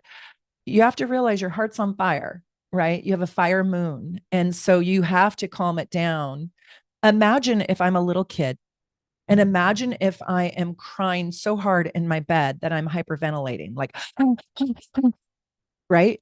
And I can only feel the rapidness of my maybe emotional fear or angst. I have to calm that down in order to really feel what I feel. And so there is like inside the peacefulness is where you will find your strength. And Aries moons do have to find that calming energy for sure. I think air sign moons have to too. And you have an air soul. Anyways, your chart is quite beautiful. Um, okay, is Martin here from La Mesa, California? Um, okay, is Denise here? Denise Benoit. Um, I love you guys talking. Okay, let's just collectively look, and I'm going to let you guys kind of answer. Let's just go look at Martin really quickly, just to use this chart as a learning tool. And let's go see where the Mars, can you believe this? This Mars Pluto, it's so funny. Another Gemini rising. Right. And so it's literally sitting in his third house and his ninth house. Oh, look at Pluto, you guys. We were supposed to pull this chart up, even if he's not here, he can watch the replay. But look at this Pluto today. Do you guys see this? This Pluto is on his sun. So I have a whole Pluto playlist. Definitely go watch the Pluto playlist and see it, see. I also have a Pluto Sun playlist. I mean, I have a Pluto Sun video in the Pluto playlist. So go watch that. But this Pluto Sun is in the ninth house is really like reconstructing a whole new belief system. And born in 1995, I'm not surprised. Like he's old enough, he's actually transforming his entire life. And whenever you guys see Pluto on someone's sun, um, it is, or Pluto in aspect, it is an extraordinary transformation. It is an absolute powerful. Now you can, after you feel squashed and crumbled, right? Because Mars is opposing this. Like there are deep questions about what do I believe in? What is the real truth? What is my truth? Am I living by my truth? And then aligning himself into the truth, his new truth. And so I would not be surprised if this guy has had a radical shift in his life, starting right now, around what he really believes in. Um, and around what governs him. So, for example, he's an Aquarius. Thank God. Thank God he is an Aquarius because I think he can probably handle the transformation and the change. But whatever it was that he believed in was the truth of life. He's in pursuit of the holy grail in life. That's his mission. He's here to gather information and to understand the collective, to understand the large energy in the world, the big picture. And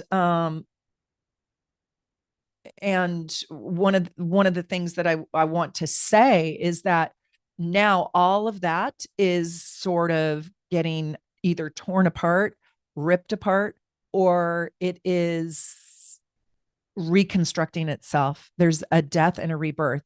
And for example, it could be something like this. Maybe he was expected to grow up in a church and and he's breaking away from it.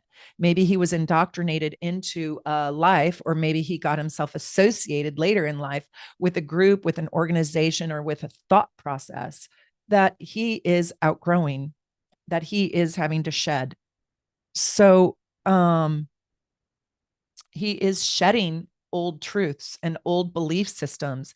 And you guys, this is no small thing. So when I tell you the thing that you have believed in isn't really helpful to you anymore, or when you feel it, there's a sadness that happens because it's a loss of faith until you find a new belief system.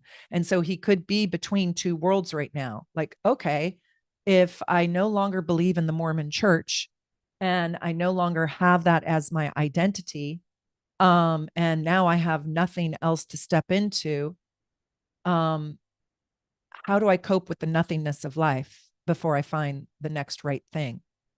And that place of, I guess, unsuspension, where you're not suspended by anything, where you're just sort of in a free fall and you don't know what it is in his case, you don't know what the truth of my life is, or I'm doubting my own truths.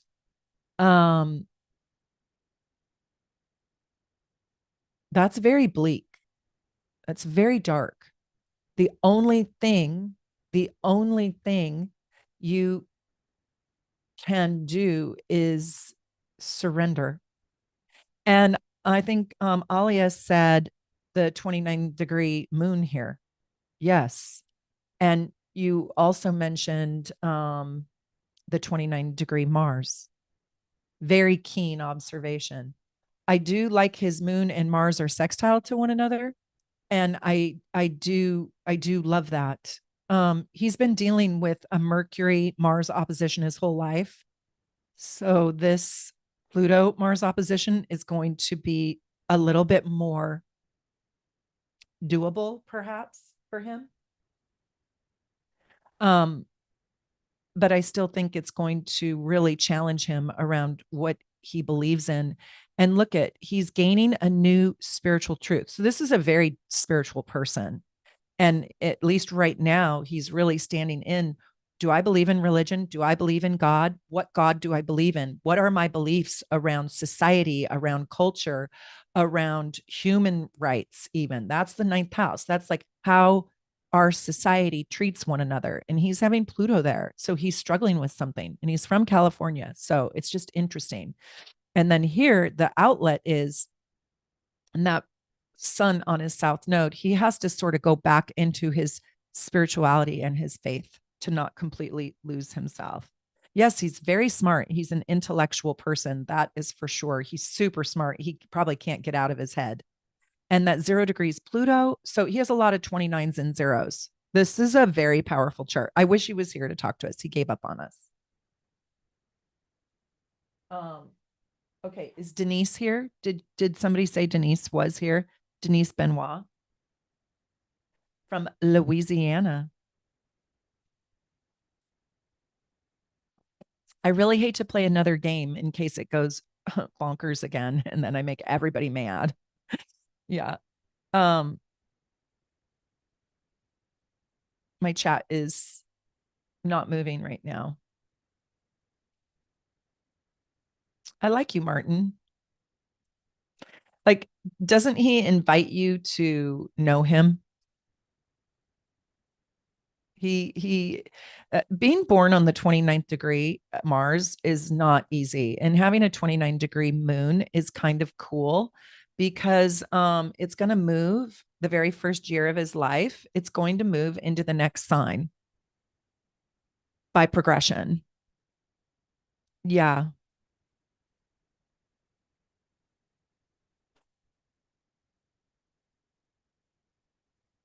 Peter Sparing, first time I've ever been here on chat.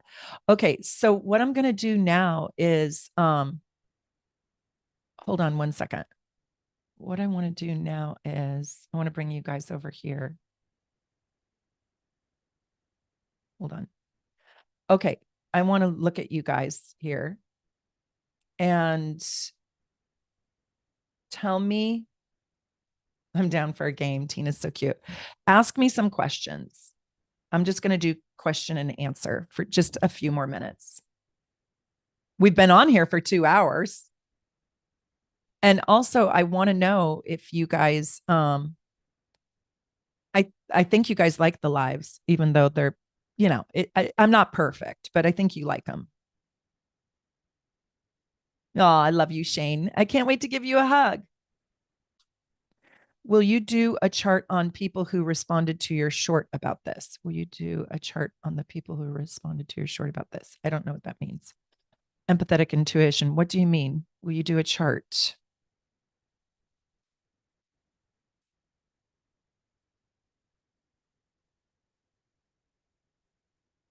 We love it. We love your lives. My progressed Venus moves into Aries tomorrow. Melissa, that is cool. So, you know, that's ruled by Mars. So you got to go look at where your Mars is um, in your progress chart. It's probably in the same place. And that Mars is going to assist your Venus in Aries. And Venus in Aries is to literally follow your heart, to blaze new trails and not to look back. Like, don't doubt yourself. Don't question yourself. Just keep going forward. What part of your chart makes you so hard on yourself in your life? Amy, that's such a great question. And that's so funny because one of the things I'm teaching in Seattle is the agony and ecstasy of your chart. And I talk about 10 markers that make your chart absolutely wonderful and 10 markers that really, really make your chart struggle or make you struggle with your own chart and kind of self-sabotage. And I'll tell you, there's a lot of different components. And I listed about 20 things that are really hard, but I would say Pluto aspects, challenging aspects to the malefics is really huge. Like if you have a challenged Saturn, if you have a challenged Pluto, if you have a challenged Mars, if you have malefics rising, not necessarily by transit, but natally, that's very challenging. If you have a lot of 29 degrees, it's very hard because the energy is dissipating, the energy is leaving, and the energy is in a challenge. So those are a few things. Melissa, who's having her Venus progress to Aries tomorrow, says, I'm moving into a new career and I'm terrified. That's exactly where you're supposed to be. You have to be scared a little bit. If you've got Aries in your chart and you're not scared, you absolutely are not doing your Aries. DJ's here. I love you, Meredith. Excited to see you 2 weeks in Seattle. Woo! I can't wait. It's actually 3 weeks. Thank God. I need the extra week. Leontine, 29 degrees of my progressed ascendant. Should I do? You're finishing up a huge chapter. You are finishing up like the last 25 years of your life. And don't do anything. You're just kind of saying goodbye to your old approach. And you're about to find that you're going to approach the world differently. You're going to have a new face. You're probably going to walk through the world very differently, and you need to. And so your new progress sign is the energy that you are going to approach every new activity and your whole entire life with. So it's kind of exciting. Just be ready. And it doesn't always happen when it's on that 0 degrees. Sometimes it takes a while for the new progressed ascendant to root into your life in a new expression. Sometimes it takes 5 years even.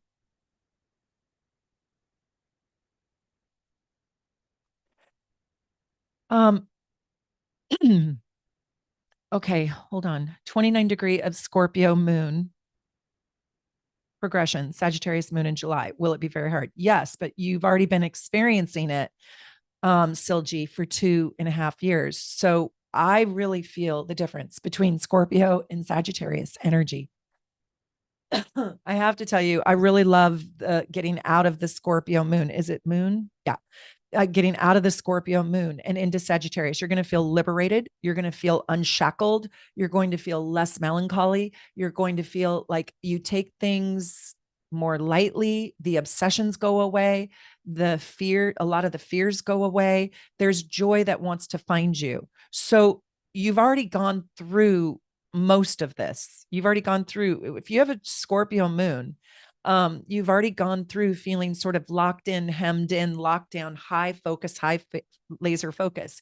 And then when the moon progresses into Sagittarius, you feel sprung. You feel literally sprung. So it's like you get your head out of the book of whatever the book was teaching you to do, and you get into the action of doing it. And that comes from your heart. Your heart is going to be so expansive. You're going to see, and I don't mean this in a rude way, but you're going to see where you were miserly with your emotions. You're going to see where sometimes you were even cruel with with your heart, how you withheld from others. Because when the heart is in Sagittarius, it can't withhold. It expresses big, big expression. And so when you're in that big expression, you're going to be shell shocked and you're going to say to yourself, oh my gosh, why did I hold back? Why did I play small? Why did I keep myself safe? Why didn't I take emotional risks? Emotional risk taking is going to be the next 2.5 years, and it's going to feel fun. It's going to feel like the very first time you rode a bike. Do you ride a bike? It's going to be the very first time. It's like me on my pink scooter. I just like to ride that because it's fun, right? It's like, I love the hair, the wind blowing through my hair. And my daughter and I share a car. And then I bought this pink scooter, like, and it goes 40 miles an hour. And she's like, well, mom, and when I come home for the summer, am I going to get to use the car? And I'm like, yeah, I got my scooter. I love it. Super fun. You can have the car. So it's like that feeling. It's like riding in a convertible. You're going to love it. And you're Sag rising as well. Well, thank God you're getting rid of the Scorpio moon if you're Sag rising. Okay, hold on. Let me just see. Chris. And I can't wait to meet you, Chris. You're coming to Seattle. You guys, I have 2 tickets left if somebody wants to grab them. Which asteroids are most influential in the chart? Okay. And by the way, Connie Joe has a whole playlist on asteroids. So for me, I love Juno. But what I would say to you is this: if you guys have an asteroid on one of the angles, okay, so your rising sign, your IC, the cusp of the 3rd and 4th house, the descendant, the cusp of the 6th and 7th house, or the 10th house. If you have an asteroid really close, within 10 degrees, but I would even say like 2 or 3 or 5 degrees from an ascendant, that asteroid is so important to you. So it isn't which asteroid is the strongest. It's which asteroid is the strongest in your chart. So look at the angles, and then also look and see if an asteroid is conjunct to your sun or your moon. And as I said, you're rising. And then that asteroid is almost as significant as a planet. It's really, really important. So for me, it's Juno. I have Juno conjunct the ascendant. And do you guys know that when I was Juno is a marriage planet. When I was 2 years old, I was on a bus from Chicago to Tucson, Arizona. And my mom told me this. I was 2.5 years old. And in Oklahoma City, when we were on the bus, we were moving states. And in Oklahoma City, a man got on the bus and I just fell in love with him. And I fell so in love with him. I just loved him. I thought he was handsome. I was 2.5 years old. And and it's just like a sweet thing. It was just sweet. And so I gave him my Barbie doll. Well, that's Juno rising. That's Juno rising, where you can be such a little person and you just have a love, Juno, you have, and then when he got off the bus, and I gave him my Barbie doll, my little skipper doll, and I cried. My mom said I cried for an hour because that nice man left. So see where the asteroids, see what the asteroids attach to. And you guys, I want you guys to see the angles. I want you to see the angles as the prominent placements in your chart. They're almost as important as a planet. Do you understand what I'm saying? Will you guys tell me? Some obscure asteroid called Quaoar is the strongest in my chart. So Peter, Okay, I don't know about that particular asteroid, but go look up the meaning. And wherever it is in your chart, it's trying to dominate that placement and it's trying to bring a karmic message and try to get a definition of it. Okay, so Leontine says Juno conjunct Ceres in the first. Okay, that's cool, but I don't want you to see the asteroid relationships to one another. You got to see the asteroid relationships to planets and to the angles to really know what it's trying to do.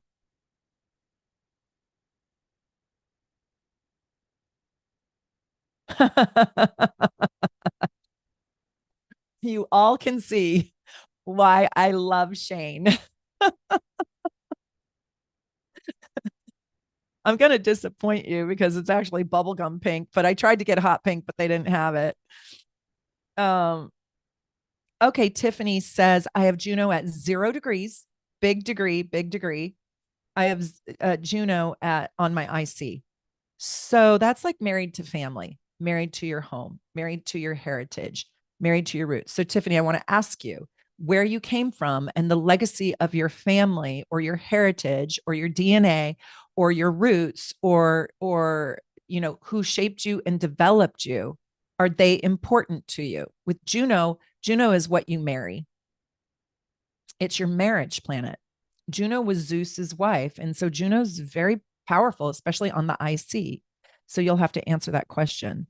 Okay, inspired by Anna says, and I love Anna. I love you. I can't wait to give you a big fat hug, my unicorn. She has Ceres on her moon. So Ceres is the great mother and it's on the moon. So this is just, I know all these answers just because I know you, but you can tell the room like, is mother important to you? Is being a mom critical? Is family everything to you? Right? Because Ceres is the great mother and it's on your moon, which is the mother. So you have a double mother planet. And then I think, don't you have an Aries moon? Don't you have an Aries moon? Forgive me if I forgot. But, anyways, and then is your moon powerful in your chart? Because you guys will see the themes are reiterated over and over and over. Um, Okay, so Leontine, Pallas rising. This Pallas Athena is, I think I'm going to name my astrology school after Pallas Athena. Athena is so friggin' brilliant. She is the great strategist. I think of Athena as the master chess player, like Bobby Fischer. Like you cannot beat Pallas Athena. This is the strategic, emotional EQ and IQ mixed together. Um, Okay, Kane says I have Black Moon Lilith less than 10 minutes off my midhaven. So, do you mean 10 degrees or 10 minutes? So, you're down into the seconds. I know you know astrology really well. So, I think you mean in those literally in those minutes. Like less than a degree. So, that is so huge and I don't really study Black Moon Lilith like Connie does. Oh, by the way, I have to tell you in Seattle, Connie is teaching all about the asteroids for lunch and it's $20 or something. So if you want to be in her asteroid class for lunch on Saturday, go get a ticket. You have to have a ticket. And I think about half of the people have bought one and half haven't. So maybe you just want a break and you want to just go take a lunch. I don't blame you. Hopefully it will be sun shining on the water. But she and we're going to record it. So you'll be able to get it later for anybody who's not coming. But she's phenomenal at the asteroids. So I just wanted to tell Kane, I hope you're taking her class. But with Black Moon Lilith there, now our career, our calling has something to do with the dark hidden side of life. So that could be it has something to do with taboo subjects, maybe death. I don't know if you work with death in your career, maybe helping people die, maybe helping, those who are in trauma. So Black Moon has a stealth power, and your legacy, how you will be remembered, is by probably being unafraid of taboo subjects, unafraid of the dark. Are you afraid of the dark? I don't think you would be, but I don't know. It would be like to shine the light on the dark. Oh my gosh. Um, Shane, I have Black Moon Lilith on my moon in Pisces in the third house. Okay. Well, that is just like I was talking to Shane about his calling, his career, his legacy. But Shane, now you have that around your what you want to learn about, here you are learning about an occult subject, right? Um, and learning about probably hidden truths. You want to understand the hidden meanings because the third house is learning. And so you want to learn about that which is underneath the surface and actually speak about it too, in a way that has a lot of love in it and a lot of support, Pisces, and a lot of healing. So the spoken healer. And maybe people reveal their wounds to you when you didn't even ask.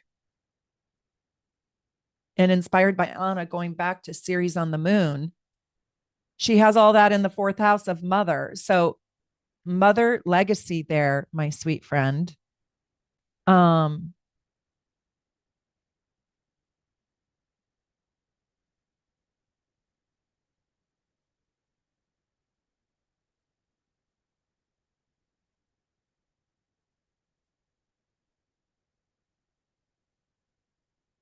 so Kina 1204, I haven't gotten to talk to you today.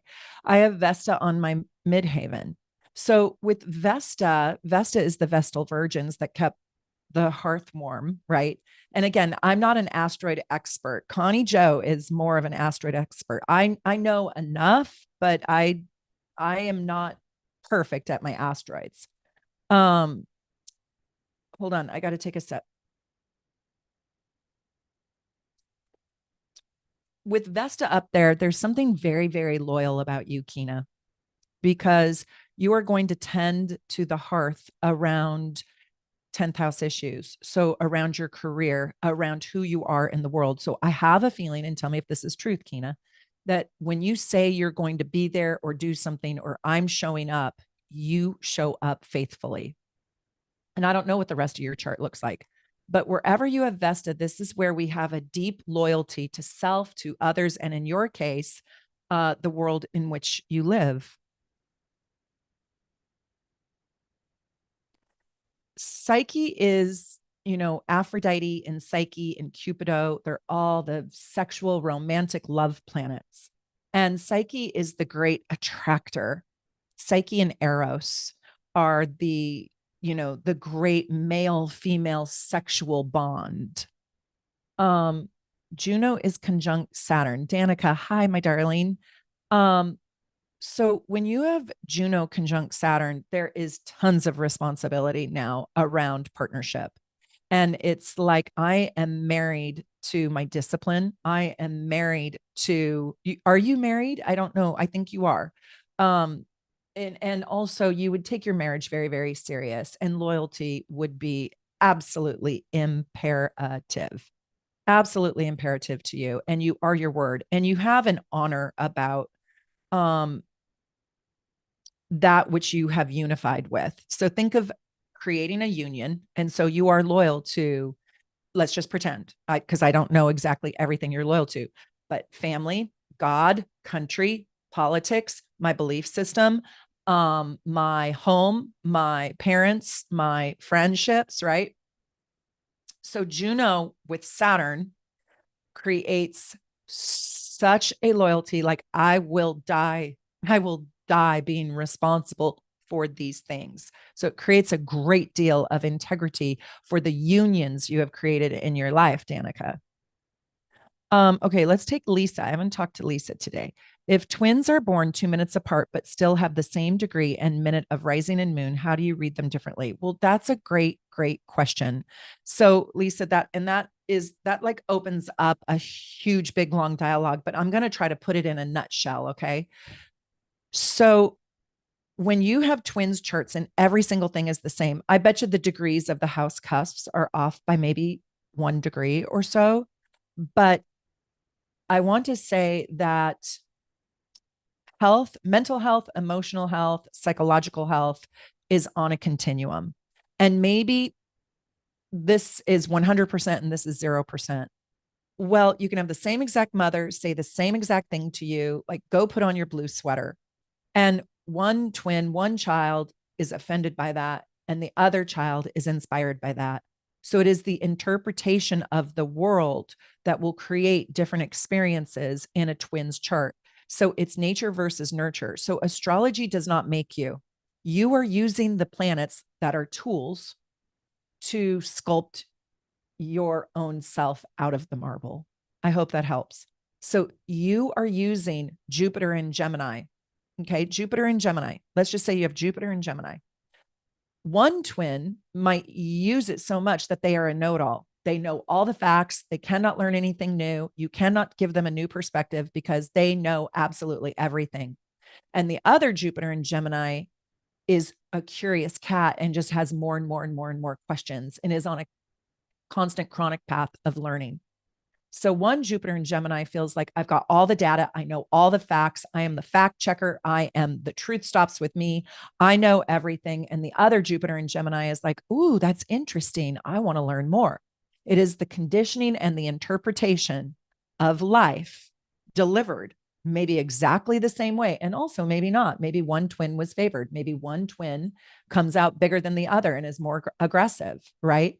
So it is the planets are a tool for us to use in order to sculpt out, to make, to paint our reality.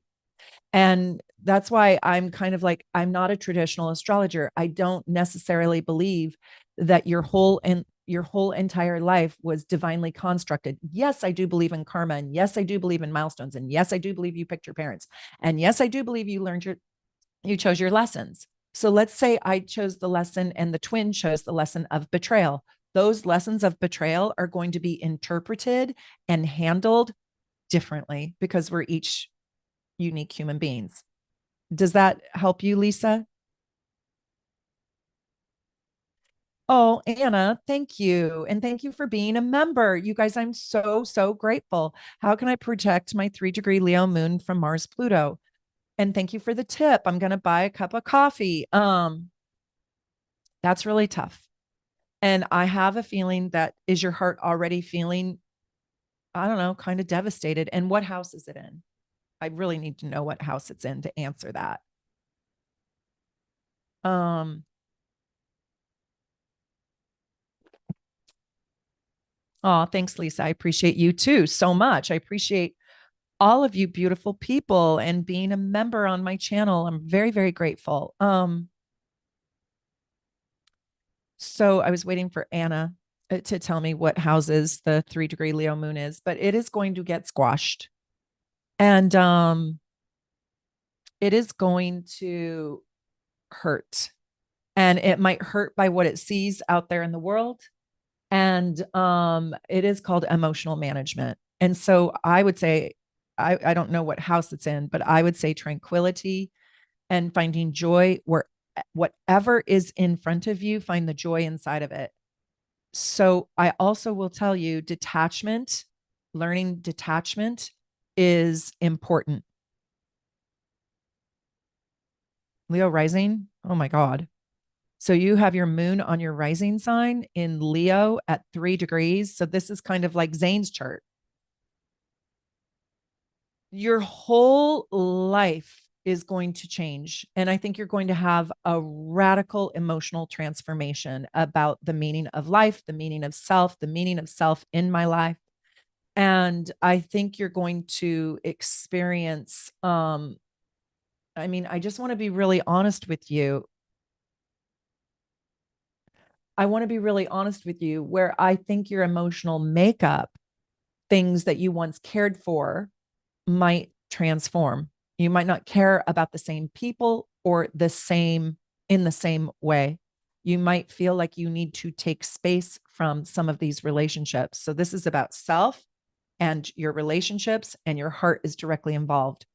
So you could experience some emotional losses right now. Now, they could be things that you choose to let go of, or they could be people that choose to let go of you, but your whole life is going to have a giant transformation. I too am a Leo rising and I'm having the same thing. And I can tell you that I feel that the world is forever different now. And there's sadness with that too. And so emotional management is the key to that. And when I say emotional management, I mean, remember I was talking about the little kid in the bed who is crying and hyperventilating so much that they can't get in touch with what they really feel. And also realize that you're working with Pluto, which is a perception, and it's not necessarily a truth. So the bad things that are happening or the sadness that is occurring in your life, also look at it as, okay, that's a perceived choice I'm making. I can choose to see this differently.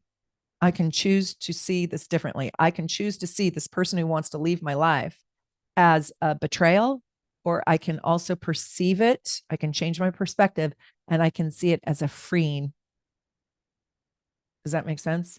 So, really stepping on the other side of the equation to manage your emotions, to say, I'm the truth that I perceive might not be the actual real bigger truth. That's how I manage my emotions. I feel like there's more information, there's something to glean, there's something good to glean from this.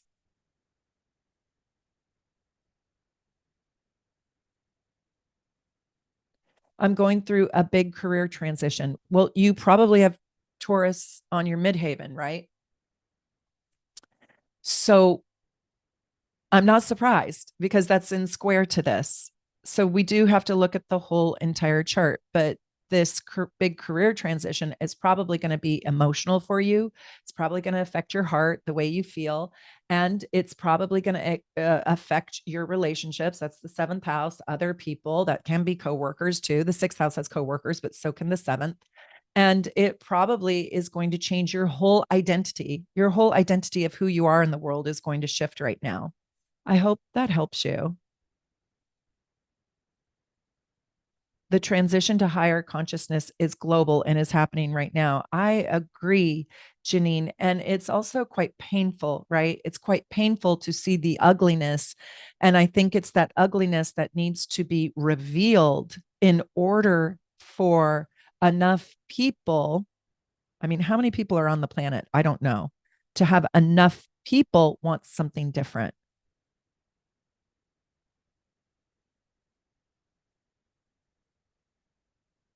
Hi, Melissa. I love you, Wild Moon Child.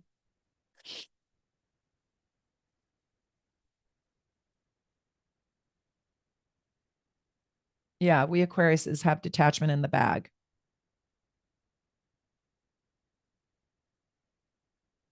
Got any tips on how to tackle the natal conjunct Uranus conjunct Neptune in the second house? Well, I mean, that's massively creative, artistic, and kind of genius brainiac. I mean, that is, Peter, that is so profound. I mean, you need to probably find self worth and self esteem by being divinely unique and really owning how eccentric, unique, different, artistic you are. Like you really have to own your creativity and your innovation.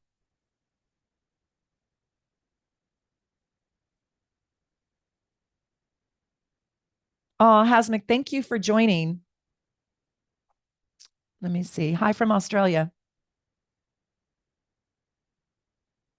Danica said 1,000,000% accurate. Jessica Marie, I have not gotten to talk to you today. I have Vesta on my sun in Aries at 24 degrees in the third house. She's very organized, isn't she? That was like a third house answer. Data. I love it. Jessica Marie. So this makes you very loyal to your thoughts. And I also want to say, I kind of love the third house because it is adaptable and it is fluid, but because it's Aries, it can be hot headed and it can be very emphatic around what it believes to be true.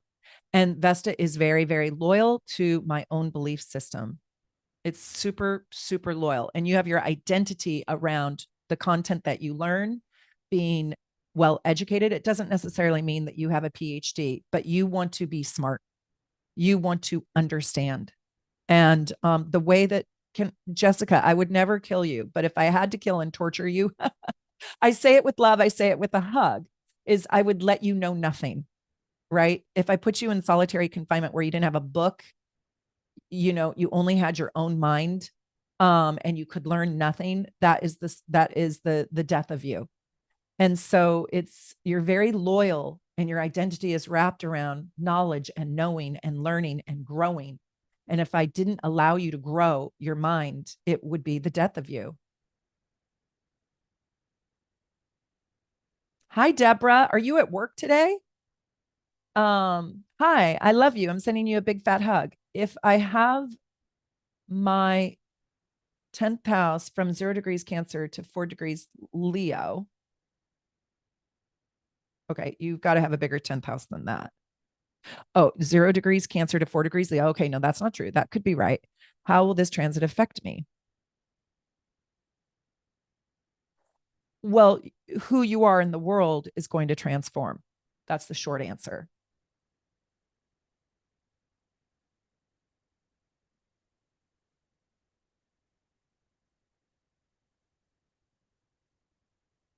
Hold on. Big fan of justice. Oh, I love your name, my queen. My advice. What advice do you have to overcome Mars, Mercury, and South Node in the second house, Leo, opposing opposite Pluto in the eighth house? You guys, isn't this crazy how many people are on that financial access? So I think we're going to see out there in the world, in the collective, I think we're going to see real, and I'm sorry to say this, and I don't want it to be true, but I think we're going to see financial crisis. And then I think that's going to affect so many people at the collective level that there's going to have to be great transformation and change that comes out of it. So it's kind of like the tariffs that Donald Trump has been putting on, taking off, putting on, taking off, putting on, taking off, putting on, taking off. I could do that 1,000 times. And so it's created instability, and it's created a sense of what is true around money, around the cost of goods, right? And I also heard one pundit say, nobody wants to come and build manufacturing in the United States when we don't know what the rules are. Like, we need to know what the rules are so we can play by them. And the way this opposition is working right now is we don't know what the rules are. And so I just want to show you that out there in the world. And this is also playing out, big fan of justice, in your house of finances. And this is also playing out there in the world, because when I ran the transit chart this morning, guess where the Pluto Mars is? It's in the second house. And so we don't know what the rules are. So there's great instability, but out of great instability grows what? Grows what? Grows what? You guys finish the sentence for me. It grows a desire for stability, right? So you're working for a corporation, you feel stifled, you don't feel creative. So you leave the corporation and all the perks that the corporation gave you: security, steadiness, health insurance, whatever it gave you. And you go start your own company. And then you realize that starting your own company has 10,000 more things in it that makes you insecure. So then you go back to the corporation and you feel stifled and stuck. And then you want to be an entrepreneur and you realize there's absolutely no security and I can't get health insurance being an entrepreneur. So I can't do that. And so you go back and forth, back and forth, back and forth, right? So somehow your resources and your self-esteem are boomeranging right now. And the world, right? The contract right now for you is to not attach your self-esteem or your self-worth to finances. Do not do that. Do not do that. Do not attach your self-worth and your self-esteem by how big your house is or how much money you have. Attach it to what fulfills you. And do you feel fulfilled right now? I feel so fulfilled being here with you guys. Like, this is my fulfillment. Like, my whole heart is overflowing.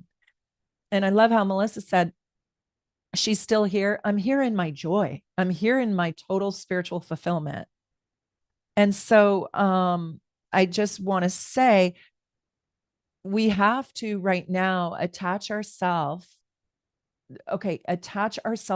and attach our how we value ourselves into our own fulfillment and into our own gifts. And I believe, this is just my belief, I believe it is in sharing those gifts and giving those gifts away where we find our deepest fulfillment. It has nothing to do with money. The currency is actually spiritual fulfillment. It's actually an exchange of energy. I want to tell you guys this story. Um, oh, thank you, Missy. I really appreciate you. So I went out last night with my girlfriend, and she's an Aries with a Leo rising and a Leo moon. And her mom just died. And she's actually feels quite free about it. But her mom left a house full of stuff. And her mom had been dying for 2 years. Her mom left a house full of stuff. And I said, isn't it funny how we burden the people that we love who we left with our stuff? And she said, I don't want to go over there and pack it all up. I don't want to. I don't want to do it. I don't want to go through her things. I just want to ignore it, and avoid it. And I was with my other friend last night. The three of us got together. Her parents both died a year ago. So both my friends' parents died. And my other friend said, I felt honored going through their stuff. I flew down to Las Vegas and I went through their entire house and I organized it and I packed it up and I sold it and I recycled it and I kept some things. And I love that. But I just thought, wow, the stuff, the resources, the stuff is so meaningless. And we think it's so important. We think it's so important. And so we have to attach to the emotional, the energetic, the spiritual. The spiritual currency comes through energy. It comes through giving your gifts away. I also want to tell you that, like, my girlfriend who said she didn't want to go through her parents' stuff, she gave me a really big aha last night. She said, I think people who are really attached to the material, who are like millionaires and billionaires, she said, I think it comes from, what do you guys think of this? I thought this was very interesting. It comes from a fear of dying, because they fear when they die, they lose control. They lose control of the narrative of who they are. They lose control over their importance. I never really thought about it this way, but this is very second, eighth house. And they lose control over their legacy. That's why they want to put their face on a mountain. That's why they want to build a library in their name.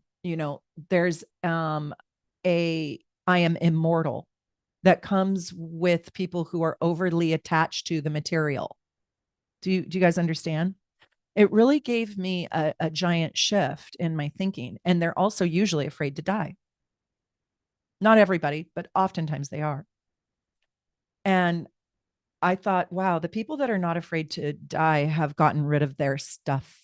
The second house is your stuff. Yeah, I thought it was fascinating. I really thought it was fascinating. I thought, wow. And I have a ton of stuff. Like, if I died tomorrow, God help the person who has to go through it all.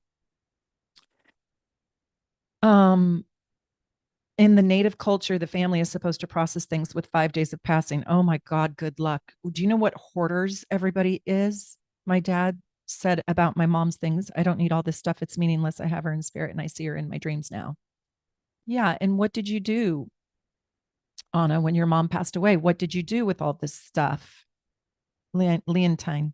My dad was a philosopher. And Leontine, aren't you my Marie Callas? Are you my Marie Callas? I think you are. My dad was a philosopher and we had such a hard time to figure out what to do with his books. It was kind of his mind. Do you know I had the same thing, Leontine? And guess what happened to me? I picked out 3 books. This is crazy. I picked out 3 books. My parents divorced when I was 10 years old. And when my dad died, I picked out 3 books of his that I really wanted. One was on Beethoven, one was on Siddhartha, and one was, I can't remember, but I have it somewhere. It was probably a Ken Follett. And guess what happened? That Siddhartha book I loved and I cherished, and I just put it on my bookshelf. And then one day I went to open it up and read it. And in the corner of the book, it was my mom's name. It was my mom's book that she gave to my dad. It wasn't even my dad's book. It was my mom's book that I took. And I thought it was my dad's book. It was very funny. So in that, and by the way, that book was Siddhartha. In that, I realized that the possession is not even theirs. Like it wasn't even his. And so that book did not get me closer to him because it was my mother's book that he had. And he died at 63. And so they were divorced for over 25 years. It's just an interesting story. Yes, you're my Maria Callas. Okay. You need to be Leontine and then in parentheses, Maria Callas, but I know it goes all over YouTube, right? I'm sending you big hugs. I hope you're coming to France. Oh my God. Tell me you're coming to France. Um, yeah, it's funny, isn't it? I want a weekend at Carrie's. That's a cute name. It's not Bernie's, it's Carrie's. I go to estate sales a lot and it really puts your stuff into perspective. Let me tell you this other thing that happened if I can. I don't like stuff. You guys are really cute. It's difficult to detach the emotions from an actual object. Alia, that is so true. And that's my daughter. I give her a little nickname because I will find things that are like 10 years old that were so important. She's like, "No, mom, don't get rid of it. There's memories inside of it." Let me, oh, I wish you could, but I understand. Let me tell you this other thing that happened. So when my dad passed away, um, I I had to go down to Phoenix where he lived. I live in Seattle. So I flew down to Phoenix and I took care of his children. And I was there for about a month. And when I left, um, I decided that I wanted his music because he had so much Pisces in his chart. And he also played the piano and he sang and he loved music. So grabbed, I just took, I didn't ask anyone. I just took him. He's my dad. I'm taking him. I grabbed all these CDs, like tons of them, put them in my suitcase, like 50 of them. And I took all of the music that I listened to with him growing up. And I was crying. I was so moved that I had all of his music, the Doobie Brothers, um, he had tons of classical music, tons.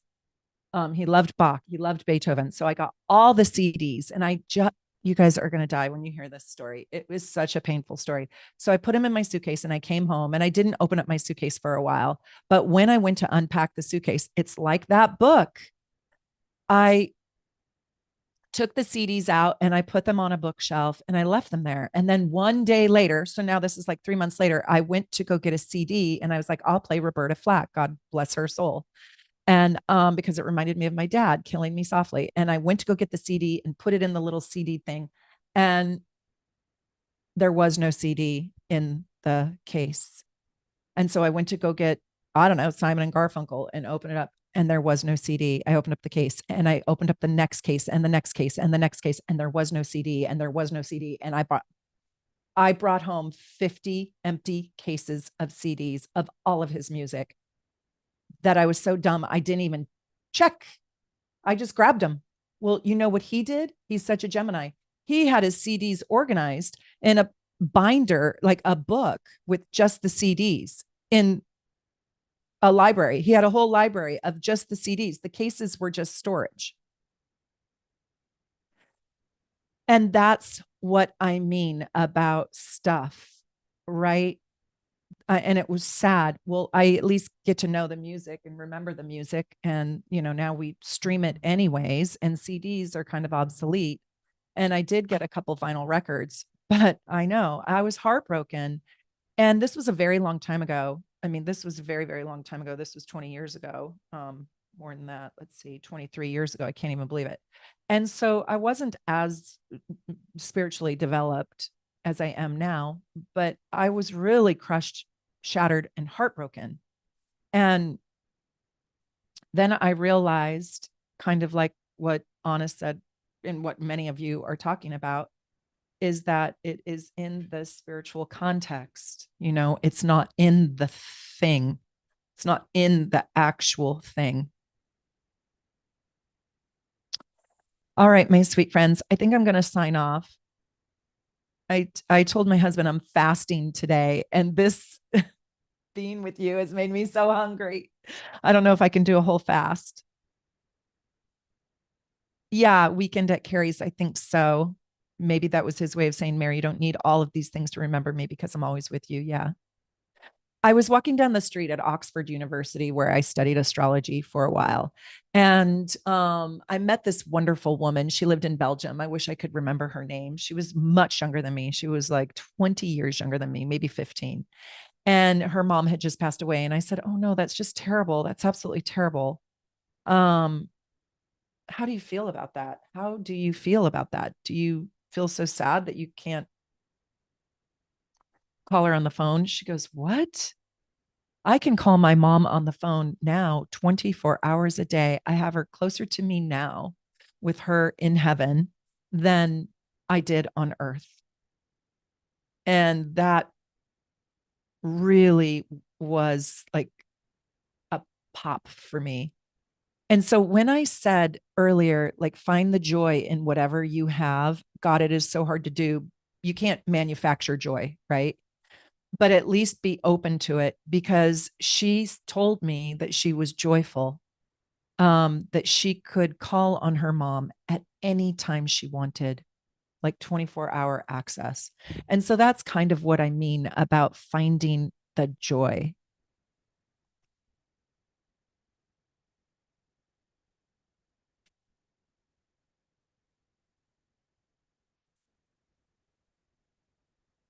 Melissa, fasting on Easter, come to my house. I have a ham. Let me book my first flight to Maine. The first flight. I've been to Maine before. I've been to Mystic. I love it.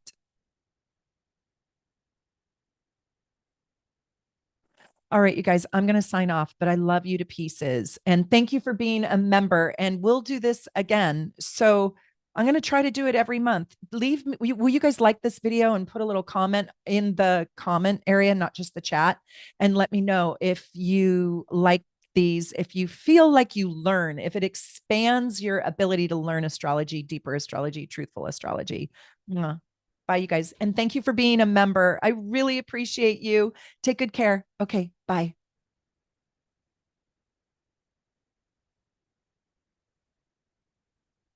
I'm hanging up. As soon as I find the button, I'm hanging up, but I love you all.